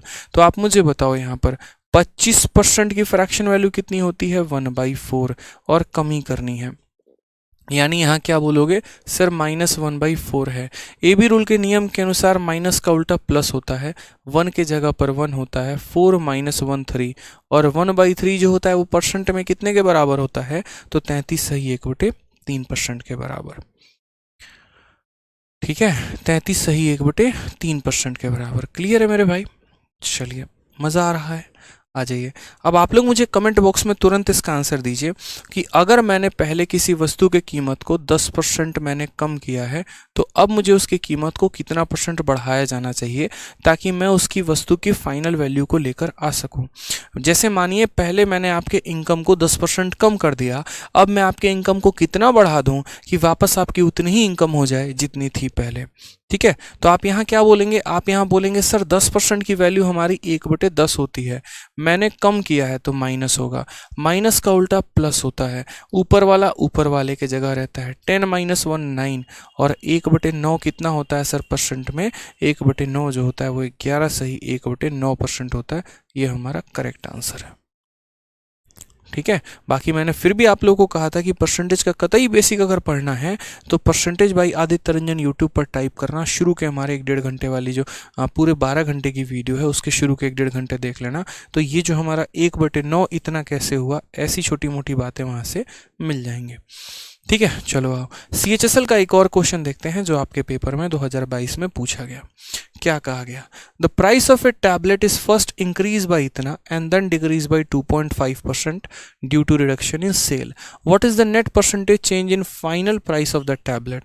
किसी वस्तु की कीमत को पहले 10% बढ़ा दिया जाता है और फिर उसके बाद 2.5% डिक्रीज कर दिया जाता है, तो इसके कारण यहाँ पर जो है कुल मिलाकर कितने का इंक्रीज या डिक्रीज हमारा होगा, हमसे ये क्वेश्चन पूछा गया है। ठीक है, उसी तरीके से एक और CHSL का क्वेश्चन देखिए कि price of A watch was reduce by 20%, number of watches sold is increase by 40%। ये हमारा दूसरा है। ठीक है, ये हमारा दूसरा है। इसी में आते हैं, इसमें आने के पहले एक छोटा सा हम आपका डेटा में बदलाव करेंगे, फिर उसके बाद हम आपको थोड़ा सा दूसरा डेटा देंगे। यहाँ पर डिक्रीज बाई 2.5 के जगह है ना, आप यहाँ 25% करो, मात्र इसका दशमलव हटा दो यहाँ पे। ठीक है, मात्र यहाँ पर जो है पहले 10% की वृद्धि की जाती है और फिर यहाँ पर जो है 25% की कमी की जाती है। और यहाँ पर जो है ऑप्शन में भी अगर हम बात करते हैं तो रुक जाओ। ठीक है, 10% की वृद्धि की जाती है, आपका हो जाएगा। ठीक है,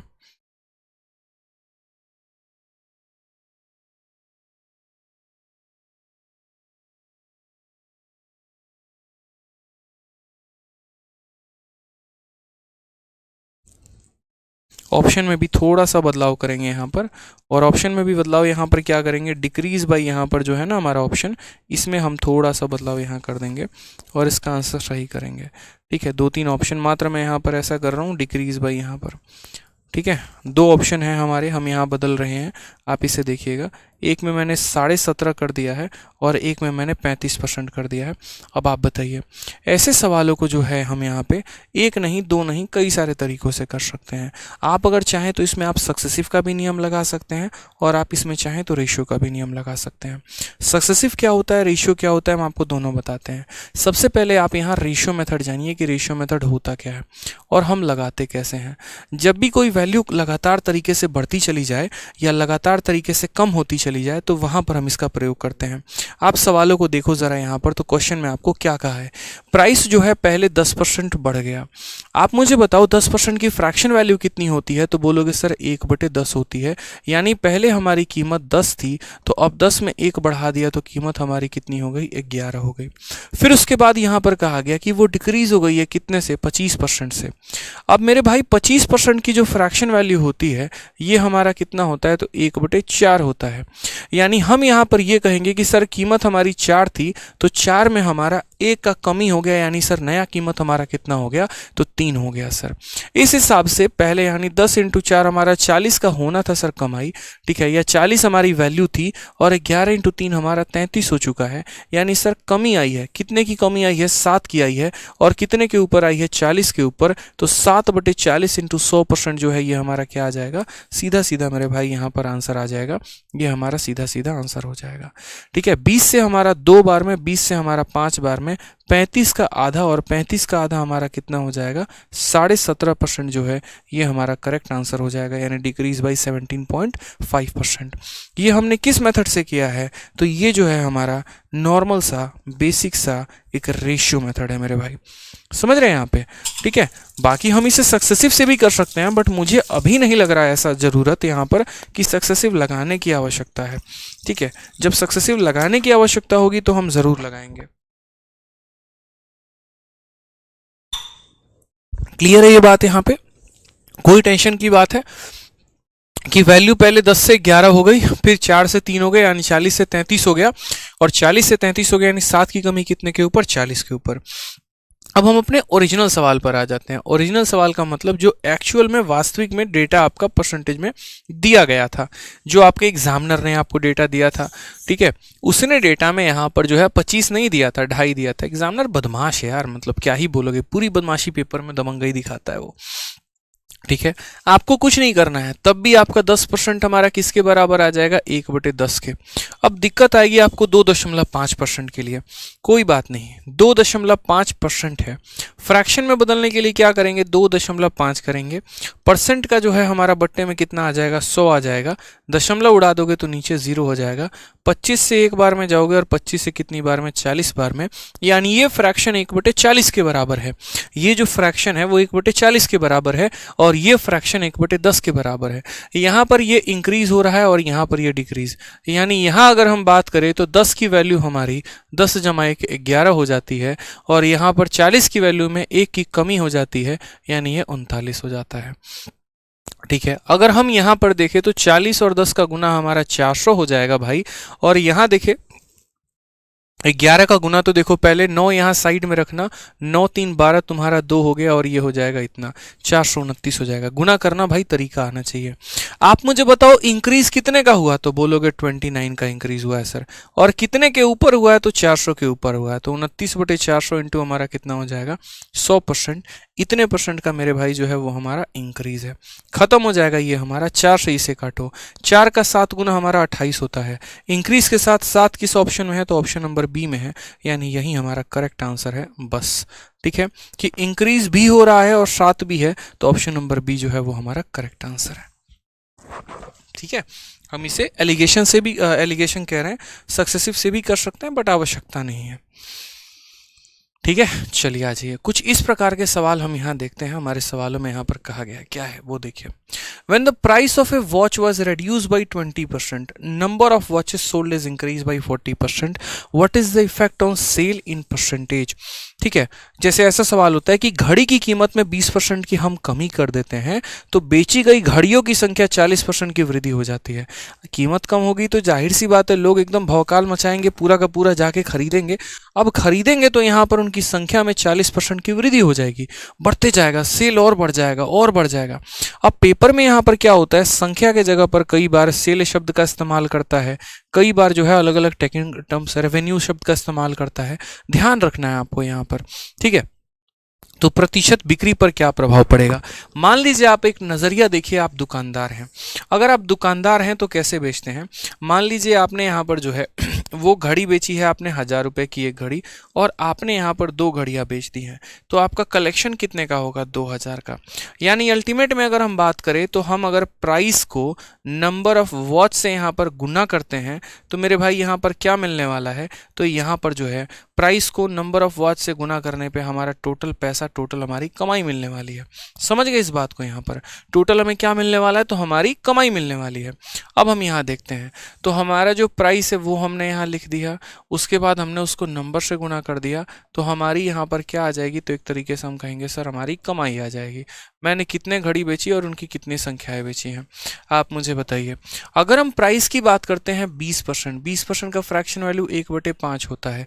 यानी अगर हम बात करें खरीदा हमने 5 में था, 5 में 1 की कमी कर दी तो यहाँ पर कितने में हो गया? 4 में, यानी 5 की वस्तु 4 में हो गई, ठीक है। और नंबर ऑफ वॉचेस हमारे कितने बढ़ गए? 40%। 40% का फ्रैक्शन वैल्यू हमारा कितना होता है? तो 40% का फ्रैक्शन वैल्यू हमारा 2/5 होता है। समझ रहे हैं? यानी हमारे पहले 5 संख्या थी, तो हमने कहा 5 में 2 बढ़ा देंगे, यानी अब हम 7 यहाँ पर जो है नंबर ऑफ वॉचेस बेचेंगे। इस हिसाब से हमारी कमाई पर कितने का प्रभाव आएगा? तो 5 × 5 हमारा 25 हो जाएगा, और 4 × 7 हमारा 28 हो जाएगा। यानी पहले 25 रुपए की कमाई थी तो अब 28 रुपए की कमाई है। तो हमारा जो इंक्रीज है, प्रतिशत बढ़त है, वो कितने का है? 3 का हमारा बढ़त है और कितने के ऊपर है, तो 25 के ऊपर है, इनटू हम परसेंटेज में बदलने के लिए 100 से गुना कर देंगे। सीधा सीधा भैया हिसाब किताब आ जाएगा, कितना हो जाएगा, 12% का हमारा कमाई बढ़ गया है। अगर आपको यहाँ पर जो है सक्सेसिव आता तो बहुत आसानी तरीके से हम सक्सेसिव से बताते कि 40 - 20 कैसे होता। तो फिर आपने कहा सर जब सक्सेसिव था तो आपने ये क्यों बताया, कारण हम बताते हैं। जो रेशियो मेथड होता है ना वो लगभग हर जगह अप्लाई हो जाता है।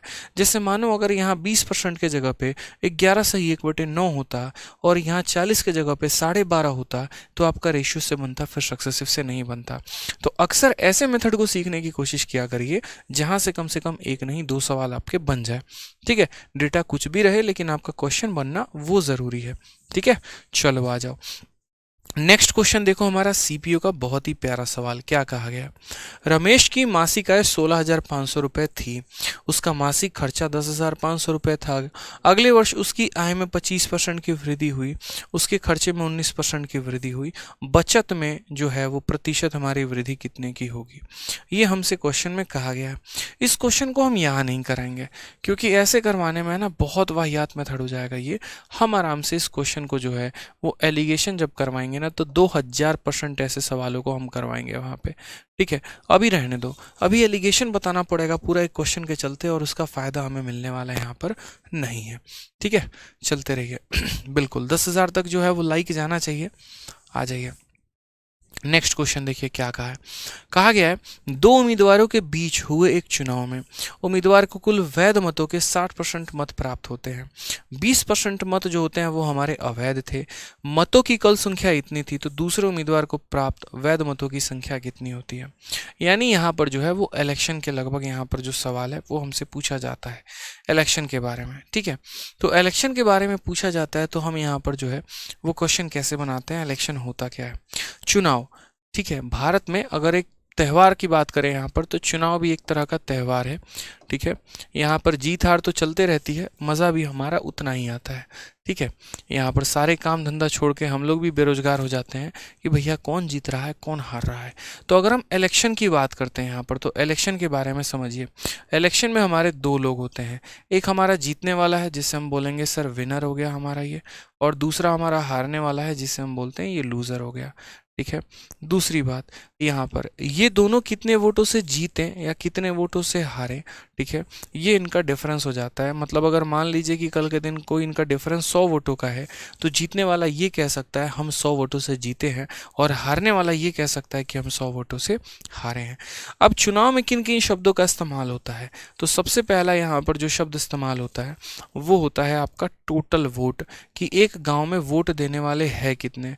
समझ गए बात को यहाँ पर, जैसे मानो रामपुर नाम का कोई गांव है तो रामपुर नाम के गांव में कितने लोग वोट देने वाले हैं।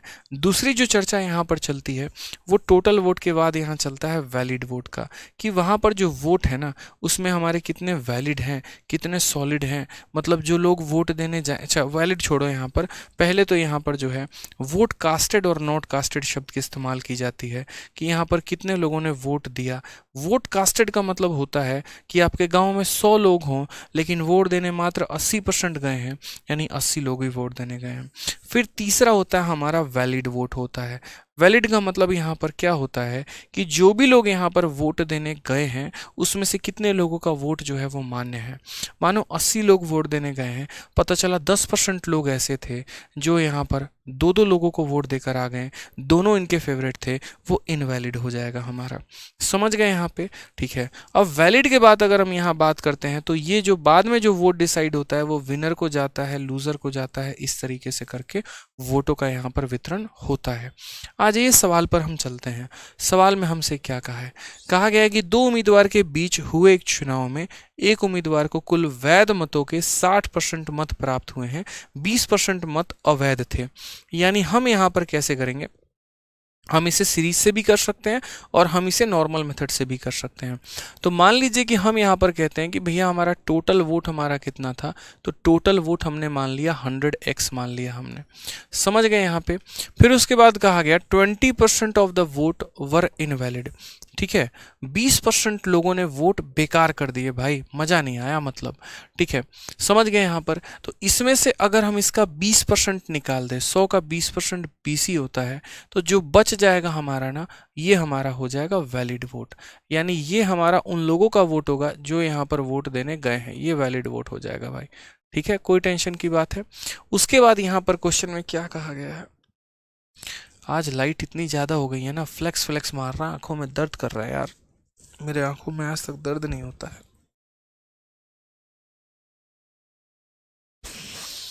बहुत ज़्यादा आंखों में जलन हो रही है पूरी। ठीक है, तो candidate receive 60% of total vote, valid vote in election, 20% vote invalid हो गया। ठीक है, अब यहाँ बात करते हैं, एक कैंडिडेट को जो है 60% मिला है किसका, वैलिड वोट का। अब ये जो हमारा वैलिड वोट है ना, इसको यहाँ दो कैंडिडेट में बांटा गया है, एक कैंडिडेट को इसका 60%, 80 का 60% हमारा कितना हो जाएगा, तो 80 का 60% साफ तौर पे आपको यहाँ दिख रहा है कि सर ये हमारा हो जाएगा 48x। अब मुझे बताओ 80 में 48 हमारा ये है, तो ये हमारा कितना हो जाएगा, 32x हो जाएगा। यानी एक कैंडिडेट को 48 मिल रहा है तो दूसरे वाले को कितना मिल रहा है, 32। आप बोलोगे सर आपने 80 में से क्यों माइनस किया, भाई वैध जो वोट होंगे उसी में से माइनस करोगे ना, इनवैलिड में से थोड़ी माइनस करोगे। तो टोटल वोट 100 था, 20% बेकार यानी 80 वोट है, 80 का 60% जो है यहाँ पर ये व्यक्ति लेकर जा रहा है, यानी 40% ये लेकर जा रहा है। यहाँ पर क्वेश्चन में कहा क्या गया है, what is the total number of other candidate receive if total vote were इतना, कुल वोटों की संख्या दे दी गई है, यानी ये जो 16,250 है ये हमारा टोटल वोट का संख्या है, और टोटल वोट हमने 100x माना है, यानी ये हमारी 100x की वैल्यू है, जिसकी वैल्यू होती है उससे डिवाइड कर देते हैं। और यहाँ पर हमें पता क्या करना है, number of valid vote other candidate receive, यानी यहाँ पर इसका मान पता करना है, यानी 32x का मान पता करना है, तो 32x लिखेंगे। मैं अभी आपको ये मेथड नंबर 1 बता रहा हूँ, और इसके बाद जो है हम यहाँ पर मेथड नंबर आपको 2 भी बता देंगे। ठीक है, चलिए, तो 0 से 0 खत्म, x से हमारा x खत्म हो जाएगा, 5 से अगर हम काटेंगे 3 बार में 15, ठीक है, 12 2 बार में और फिर 5 बार में, और 5 से हमारा 2 बार में, 2 से हमने काटा 16 बार में, मल्टीप्लाई कर लो भाई, 16 पचे 80, 16 दूने 32, 8 40, और 16 3 48, और 4 52, ये हमारा हो जाएगा 5200, जो कि हमारा ऑप्शन नंबर जो सी है वो हमारा करेक्ट आंसर है। अब ये मैंने आपको बेसिक से समझाया, क्यों समझाया, क्योंकि यहाँ हर एक कदम की जरूरत पड़ सकती है। कल के दिन अगर मान लीजिए आपसे सवाल में ये पूछा जाता कितने वोट बेकार थे, तो आप उसकी संख्या बता सकते थे। कल के दिन ये पूछ दिया जाता कितने वोट वैलिड थे, यानी 80x का मान बता सकते थे। पहले कैंडिडेट को कितना मिला, तो 48x का मान बता सकते थे। दूसरे को कितना मिला, खैर वो तो आपने बता ही दिया है। मतलब यहाँ पर आप जिस भी तरह का सवाल आपसे पूछा जाता ना, आप सक्षम होते उस भी तरह के सवाल का आंसर देने के लिए। अब अगर मानिए मुझे इस सवाल का आंसर इस तरीके से नहीं देना है, ठीक है, मैं यहाँ पर कैसे करूँगा। मैं हमेशा कहता हूँ कि आप ये क्वेश्चंस में देखा करो कि आपको दिया क्या है और आपसे पूछा क्या है। तो आपको यहाँ टोटल नंबर ऑफ वोट दिया गया है, और आपसे यहाँ पूछा क्या है, तो आपसे यहाँ पर ये पूछा है number of valid vote that other candidate receive, दूसरे वाले को कितना वोट मिला। तो हम यहाँ पर लिखते हैं हमारे पास वोटों की संख्या कितनी है, 16,250 है। आप मुझे यहाँ पर बताइए, ठीक है, कि एक देखो 20% वोट जो है वो बेकार चला गया। अगर 20% वोट बेकार चला गया तो कितना परसेंट वोट हमारा बचा, बताओ। 20% बेकार चला गया तो इसका मतलब हमारा 80% वोट बचा है, यानी हम इसका बोलेंगे इंटू 80/100। ठीक है, समझ गए मेरी बातों को यहाँ पे। फिर उसके बाद यहाँ पे क्या कहा गया, एक कैंडिडेट को 60% मिलता है टोटल वैलिड वोट का, यानी अगर एक बंदा 60% वोट लेके जाता है वैलिड वोट का, तो दूसरा वाला कितना लेके जाएगा, 40% लेके जाएगा। आपको 60% मिले, यानी मुझे कितना मिला, 40% मिला मेरे भाई यहाँ पर। तो हम क्या बोलेंगे, इसका 40% बोलेंगे, ये हमारा दूसरे बंदे के पास है, यानी ये टोटल वोट था, इसका 80% वैलिड है, उसका 40% जो है मेरे भाई यहाँ पर, ठीक है, इसका 80% हमारा वैलिड है, और उसका मेरे भाई 40% जो है यहाँ दूसरे बंदे को वोट मिला है। यही हमारा आंसर है। अगर हम यहाँ देखेंगे तो बहुत आसानी से हम जो है इस सवाल को सॉल्व कर पाएंगे। दोनों जीरो से आपके दोनों, या जीरो वीरो कुछ करने की ज़रूरत नहीं है। अगर आपको डिजिटल सम आता है तो हवा में उड़ा के फेंक देंगे आप इसे। डिजिटल सम का मतलब यहाँ पर क्या होता है वो समझिए, कुछ नहीं करना। यहाँ देखिए 6 2 8 और 1 9, 9 जैसे बनता है ख़त्म कर दीजिए, यानी कितना आ गया, 5 आ गया। और 8 × 4, 8 × 4 हमारा कितना हो जाता है, 32, और 32 को जोड़ेंगे तो यानी 5 आ गया। फिर 5 इंटू 5 हमारा कितना हो जाता है 25, और फिर इसे जोड़ेंगे तो 7 आ जाएगा, यानी डिजिट का सम 7 आना चाहिए।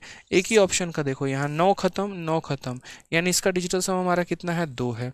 इसका डिजिटल सम हमारा कितना, देखो 9 खत्म 2 है। इसका डिजिटल सम हमारा 7 है। 7 और 4 11, 11 6 17 का मतलब 8 है। 8 5 13 यानी 4 है। समझ गए? तो डिजिटल सम हमारा कितना है 7 है, तो करेक्ट आंसर हमारा कितना आ जाएगा, यानी यहीं पर हमारा ऑप्शन नंबर जो है वो हमारा सी जो है वो करेक्ट आंसर है। ठीक है, तो आप देखिए इसी सवाल को बनाया गया ऐसे। ये मैंने क्यों बनाया, ताकि हम आपको समझा सकें यहाँ पर कि होता कैसे है। और इसी सवाल को जीरो कैलकुलेशन के साथ मैंने यहाँ पर सॉल्व किया, ताकि आपको बता सके कि पेपर में आपको कैसे करना है। समझ रहे हैं यहाँ पे? ठीक है, चलिए। सर डुमराव टीवी की फ्लाइट जो है कैंसिल हो गई है। हाँ भाई, मैंने देखा है यहाँ पर उनकी जो थंबनेल है उस पर मैंने देखा है, टेंशन मत लो। ठीक है, आप लोगों का सपोर्ट है, हम भी हैं थोड़े से। ठीक है, तो ऐसा नहीं हो सकता कि उनका डीवी ना हो, परेशान होने की ज़रूरत नहीं है।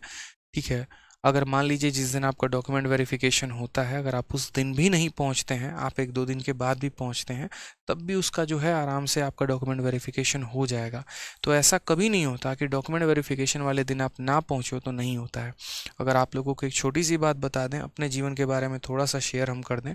ठीक है, तो आज जो है जैसे मान लीजिए उनकी फ़्लाइट कैंसिल हुई, हम अपने बारे में अगर हम बताएं, तो जिस दिन हम मुंबई के लिए निकल रहे थे ना भाई, ठीक है, जिस दिन हमारी ज्वाइनिंग थी, अभी हम रिसेंट कुछ समय पहले की बात कर रहे हैं, तो ज्वाइनिंग वाले दिन क्या हुआ कि सेम यहाँ पर जो है आपको पता होगा, कानपुर वाले विक्रांत भाई साहब आए हुए थे बत्रा सिनेमा में, और उन्हीं से मिलने में और बच्चों से मिलने में इतना हमें लेट हो गया कि जैसे हम एयरपोर्ट पहुँचे, हमारी फ़्लाइट 8:30 की थी और हम एयरपोर्ट पहुँचे 7:30 में, और 7:30 में पहुँचने के बाद भी जो है हमें फ़्लाइट नहीं मिली। क्यों? क्योंकि हमने बोर्डिंग पास जो है, चेकिंग एक होता है, बोर्डिंग जो आप पास करते हैं वो पास आपको चाहिए होता है चेक करने के लिए, वो हमने जो है नहीं करवाया था, मतलब वहाँ जाने के बाद थोड़ा और पहले होता है। ठीक है, तो वो हमारा बोर्डिंग पास हमारे पास नहीं था, वेब चेकिंग हमने पहले से नहीं किया था, तो हमें एंट्री नहीं हुई। अब भैया हमारी ये गई फ़्लाइट कैंसिल। ठीक है, 15,000 रुपये की हमारी टिकट थी, समझिए यहाँ पे। अब उसके बाद हमने एयर इंडिया वालों को कहा, देखिए कुछ जुगाड़ हो तो करिए, कुछ पैसे वैसे लेके दूसरे में भेज दीजिए। तो कभी हमें इस काउंटर से उस काउंटर, उस काउंटर से उस काउंटर डरवा रहे हैं।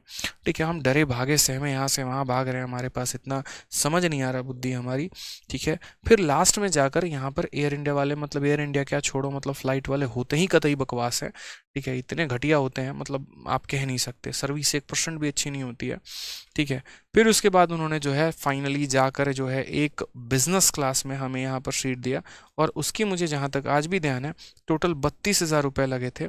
ठीक है, और 32,000 रुपये में मैंने ऑन द स्पॉट पैसे मंगाए, किसी भी तरीके से मैंने जो है टिकट बुक किया, और उसके बाद मैं गया। और जब मुंबई गया तो पता चला कि एक दिन के बाद भी आ जाता तो भी कोई बहुत बड़ा नुकसान नहीं होता, क्योंकि जो प्रोसीजर है, ये जो डॉक्यूमेंट वेरिफिकेशन का है, ये 3 से 4 दिन तक हमारा चलते रहता है। इसीलिए अगर मैं एक दिन बाद भी आता तो दूसरे बैच वालों के साथ मेरा जो है वो डीवी हो जाता। ठीक है, तो होते रहता है यार, नुकसान छोटे बड़े होते रहते हैं, टेंशन मतलब। मैं उनसे अभी अमृत से बात करूंगा, अभी तो क्लासेस मेरी चल रही है। ठीक है, आराम से मैं उनसे बात करूंगा। ठीक है, परेशान होने की ज़रूरत नहीं है, हो जाएगा, टेंशन मतलब। आराम से उनका जो प्रोसीजर है वो हो जाएगा, उन्हें घबराने की ज़रूरत नहीं है, मैं बात कर लूँगा। ठीक है भाई, तो एक बार में एक झटके में हमें लग गया था 40,000 का फटका, और तब जीवन में समझ में आ गया लेट नहीं करना, 40 नहीं, 50,000 के करीब का। ठीक है, चलो अब देखो यहाँ पे सेम इसी तरीके से हमारे ऐसे काफ़ी सारे सवाल हैं, प्यारे प्यारे मध्यम मध्यम जो है अच्छे अच्छे सवाल हैं, ये सभी क्वेश्चंस हैं। अब मैं आपको कल परसेंटेज में क्या कराने वाला हूँ वो समझना है यहाँ पे। परसेंटेज में अभी तक मैंने आपको सक्सेसिव नहीं कराया है, तो कल की क्लास में जो मेरा ओरिएंटेशन रहेगा वो थोड़ा सा सक्सेसिव के ऊपर रहेगा। और दूसरी अगर हम यहाँ बात करते हैं मेरे भाई, ठीक है, सक्सेसिव के बारे में, तो दूसरा यहाँ पर जो बाकी मिसलेनियस हमारे क्वेश्चन हैं हमारे वो रहेंगे। ठीक है, इसकी जो प्रिंटेबल पीडीएफ है वो ऑलरेडी मैंने शुरू में जो 25 क्वेश्चन है वो मैंने दे रखा था, उसी में से हमारे ये क्वेश्चंस हैं। क्वेश्चंस थोड़े लेंदी होते हैं, बड़े सवाल होते हैं, तो समय लगता है उन्हें बनाने में। आप लोगों को क्या करना है, आप लोगों को एक बात बहुत अच्छे तरीके से ध्यान रखना है कि आप लोगों को सबसे पहले हम जितना पढ़ा रहे हैं सारा का सारा आप लोग रिवाइज करो। ठीक है। दूसरी बात यहाँ पर बहुत ही वे में, बहुत ही तरीके से मैं आपकी ये पूरी की पूरी सीरीज लेके चलने वाला हूँ। यहाँ महाभारत बैच, इस महाभारत बैच में मैं तरीके से पूरा का पूरा सिलेबस कंप्लीट करूँगा। जो क्रैश कोर्स होता है, जैसे मान लीजिए परसेंटेज हो गया, फिर आपका प्रॉफिट एंड लॉस हो गया, फिर आपका डिस्काउंट हो गया, फिर आपका SI एंड CI हो गया, एकदम तरीके से, ताकि कभी कोई बच्चा ये ना कह सके कि सर पैसे नहीं थे और उस अभाव में हम पढ़ नहीं पाए और उस अभाव में हमारा सिलेक्शन नहीं हो पाया। आज दिल रोता है भाई, जब मैं पढ़ता हूँ, जब मैं देखता हूँ ऑफलाइन में जब बच्चे आते हैं, ठीक है, कि सर आपके यहाँ अगर कोई झाड़ू पोछा का काम हो तो वो दे दीजिए सर, ठीक है, झाड़ू पोछा का काम भी कर लेंगे, पढ़ाई भी कर लेंगे। ऐसे ऐसे सिचुएशन होते हैं। एक बच्चा सिक्योरिटी गार्ड की नौकरी करता है, बताओ। एक बच्चा यहाँ पर ऐसे है ना कि मतलब क्या ही बोलूँ मैं, मतलब ऐसे ऐसे दयनीय कंडीशन है कि मैं अभी बोलने से भी थोड़ा सा जो है वो परहेज कर रहा हूँ, ठीक है। किसी की कंडीशन बता के जो है अपनी तारीफ की नहीं जाती है, अच्छा नहीं लगता। ऐसे ऐसे बच्चे हैं, एकदम मन सा रो देता है यार देख के स्थिति को यहाँ पर ये है। लेकिन सलाम होता है उनके जज्बों को कि वो पढ़ना चाहते हैं। मेरी तरफ से जितना हो पाता है भगवान की दुआ से हमेशा करता हूँ, करते रहूँगा आगे तक जीवन में, ठीक है। बस आज खुशी होती है जब पीछे मुड़ के देखता हूँ तो आज मैं अकेला नहीं हूँ, मेरे साथ इस सफ़र में इतने लोग हैं, इतने लोग हैं, एक बहुत बड़े लोग हैं। भगवान का आशीर्वाद है, आज तक जो भी आया कभी खाली नहीं गया। इतना भगवान ने दे दिया, ठीक है, कि जिसको नौकरी देनी है उसको नौकरी दे दी, ठीक है, और जिसको यहाँ पर जिस भी तरीके से सहायता करनी है उसकी उस तरीके से सहायता की है हमने। तो बड़ा अच्छा लगता है देख के ऑफलाइन में जब बच्चे आते हैं, एक तरीके से सारा यहाँ मैं देख रहा होता हूँ अभाव कितनी है। पैसे नहीं है तो बैच एक्टिवेट करके चलो दे दो, या कोई कुछ करके दे दो, या जिस भी तरीके से होती है। और बाद में कुछ समय के बाद वो बच्चा आता भी है मिठाई लेके कि सर हमारा इस पेपर में सिलेक्शन हो गया है। फिर अच्छा लगता है, क्योंकि जो ये पैसे की दिक्कत है ना, ये हमने अपने जीवन में झेला और हमें पता है कि सबसे बड़ी जो है यहाँ पर, अगर कोई सपोर्ट करने वाला हमें मिल जाए, फाइनेंशियली कोई सपोर्ट करे, कोई अगर हमें गाइडेंस दे यहाँ पर, और अगर मेरे अंदर जज्बा है, मेरे अंदर अगर ताकत है आगे बढ़ने की जीवन में, तो मुझे कोई रोक नहीं सकता है, ठीक है। इंसान के आगे बढ़ने की जुनून होनी चाहिए यार। और आज के समय में तो मुझे लगता है जिसके पास स्मार्टफोन है, जो 200 रुपये का रिचार्ज करा सकता है, उसके पास ज़्यादा फाइनेंशियल दिक्कत होती नहीं होगी। फिर भी होती होगी तो मेरे जैसा भाई खड़ा है आपके लिए, आप टेंशन मत लो। प्रॉब्लम जेन्युइन होनी चाहिए, मन लगाकर आप पढ़ाई करो यार। मैं इस सीरीज़ में पूरी जान लगा दूंगा आपको। ये बताओ, आसान क्वेश्चन है, मुश्किल क्वेश्चन है, टफ क्वेश्चन है, जो भी है मैं सारे कराऊंगा डेडिकेशन के साथ, ठीक है। टेंशन मत लो यहाँ पे, क्लियर है, समझ गए आप यहाँ पे। तो जितने क्वेश्चंस हो गए मैं सारे करा रहा हूँ, बस आपको सीरीज को डेली फॉलो करना है। जितने क्वेश्चंस हो गए सारे के सारे हो रहे हैं, आपको एक डेडिकेशन के साथ इस सीरीज को अच्छे तरीके से फॉलो करना है। डेली की जो प्रिंटेबल PDF हो गई वो हमारी आपको सॉल्व करनी है, और बीच बीच में हम आपको गाइडेंस भी देते रहेंगे। और एक और चीज़ जो है, मैंने अक्सर देखा आप लोगों में इतने ज़्यादा डाउट होते हैं ना, क्लास के शुरू से लेकर एंड तक बहुत ज़्यादा कमेंट होते हैं। एप्लीकेशन पर भी अगर मैं बात करूँ तो एप्लीकेशन पर भी हद से ज़्यादा कमेंट होते हैं। तो मैंने सोचा यार संडे का कुछ स्पेशल सेशन लेने को आप लोगों के लिए, कुछ ना सही तो 1 घंटा आधा घंटा जो है हम लोग यहाँ पर यूट्यूब पर देंगे। उसमें हम स्ट्रैटेजी हो गया, गाइडेंस हो गया, और भी चीज़ों के बारे में बात करेंगे कि कैसे यहाँ पर कुछ 2023 में भौकाल किया जा सकता है, किस भी तरीके से जो है वो चीज़ें हो सकती हैं। तो हो सके तो इस संडे को मैं यहाँ पर जो है वो क्लास ना लूँ, लेकिन यहाँ पर जो है स्ट्रैटेजी के बारे में ज़रूर हम बात करेंगे, और भी जो चीज़ें हो पाई उनके बारे में हम ज़रूर चर्चा करेंगे। यहाँ पर टाइमिंग जो मेरी रहती है क्लास की, वो रोज़ रात 8:30 बजे रहती है। और अभी जो आपकी महाभारत सीरीज चल रही है वो ना सिर्फ हमारी मैथ्स की चल रही है बल्कि सारे सब्जेक्ट की चल रही है, तो आप सारे सब्जेक्ट पढ़ सकते हैं, ठीक है। चलिए, आज का जो क्लास है वो कैसा लगा कमेंट बॉक्स में ज़रूर बताइएगा आपको, कि कैसे क्वेश्चंस लगे, मज़ा आया नहीं आया, क्या था, वो ज़रूर बताना है भाई, ठीक है। और चलिए यहाँ बात करते हैं यहाँ पे। तो ये हमारा मैथ्स का रिकॉर्डेड बैच है। अगर मैथ्स रिकॉर्डेड के बैच के बारे में अगर आप नहीं जानते तो बता रहे हैं, जो भी बच्चा कंप्लीट मैथ पढ़ना चाहता है तो मेरे 2 तरह के बैच चलते हैं। एक मेरा मैथ्स का रिकॉर्डेड बैच है और एक मेरा लाइव बैच है। अभी नया बैच जो मेरा आने वाला है उसकी अनाउंसमेंट मैं करूंगा। 16 तारीख से हमारा नया बैच आने वाला है, चैंपियन 7.0। उसकी एडमिशन अभी से स्टार्ट हो गई है, तो एडमिशन आप लोग करना शुरू कर देना। बाकी यूट्यूब पर मैं बहुत जल्द उसके बारे में अनाउंसमेंट भी लेकर आऊँगा, हमारी पूरी टीम आएगी, ठीक है। और बाकी जिसको मैथ्स में किसी भी टॉपिक को पढ़ना है, अरिथमेटिक हो, एडवांस हो, या किसी भी तरीके की हो मेरे भाई, वो आप आराम से मैथ्स के रिकॉर्डेड बैच से कवर अप कर सकते हैं। ये बैच की फ़ीस ऑल ओवर इंडिया में सबसे कम है। मैंने कहा ना कि कभी कोई ये ना कहे कि पैसे ना होने की वजह से हम पढ़ नहीं पाए। आपके मोबाइल के 3 महीने का रिचार्ज भी नहीं है ये, 700 रुपये में कंप्लीट मैथ आपको मिलता है। और ऐसा नहीं है कि हमारा ओल्ड रिकॉर्डेड बैच है या कुछ ऐसा है, न्यू बैच है, ठीक है। इसकी जो पीछे से सारे चैप्टर्स होते हैं वो रिप्लेस होते रहते हैं, पुराने वीडियो हट के हमारे नए वीडियो डलते रहते हैं, क्योंकि कल ऑफलाइन ऑनलाइन में एक बच्चा मिला, उसने हमसे ये कहा कि सर आपका नया रिकॉर्डेड बैच कब आ रहा है। मैंने कहा रिकॉर्डेड बैच नया नहीं आता है बच्चे, ठीक है, उसी में जो चैप्टर्स होते हैं वो अपडेट होते रहते हैं। किसी बैच में जैसे मानो कोई मैंने नया टॉपिक पढ़ाया और अच्छे से पढ़ाया तो पुरानी वाली वीडियो पूरा चैप्टर हटा के उसमें नया चैप्टर इंक्लूड कर दिया जाता है। तो हमेशा ये जो रिकॉर्डेड बैच है ये हमेशा नया ही रहता है, अपडेटेड ही रहता है, ठीक है। तो ये हमारा आरजी विक्रमजीत एप्लीकेशन से आप ले सकते हैं, ये इसके 2 इंक्वायरी नंबर हैं, आप इस पर बात कर सकते हैं किसी भी तरह की समस्या हो तो। और बाकी आज के सेशन का जो पीडीएफ है वो हमारे टेलीग्राम है, मैथ्स बाई आदित्य रंजन और रैंकर्स गुरुकुल। रैंकर्स गुरुकुल हमारा ऑफिशियल टेलीग्राम है जिसपे सारे टीचर्स की पीडीएफ मिलती है, और मैथ्स बाई आदित्य रंजन पर हमारे मैथ्स के सारे कंटेंट मिलते हैं। लिंक जो है वो डिस्क्रिप्शन में है। जो मैंने फ्री में फॉर्मूला बुक दी है और जो मैंने 2.0 पूरा 700 पन्ने का मैथ्स का जो बुक दिया है उसकी भी लिंक हमारे डिस्क्रिप्शन में है। तो टेलीग्राम ज्वाइन करके आप दोनों को डाउनलोड कर सकते हैं। अपना प्यार, अपना जो एक तरीके से सपोर्ट है वो वीडियो को लाइक करके, चैनल को सब्सक्राइब करके ज़रूर दिखाएं, और बाकी 1 मिलियन पर बहुत कुछ भौकाल होने वाला है, इंतज़ार करें, ठीक है। चलिए खुश रहिए, मस्त रहिए, ध्यान रखिए अपना, love you all, take care, bye.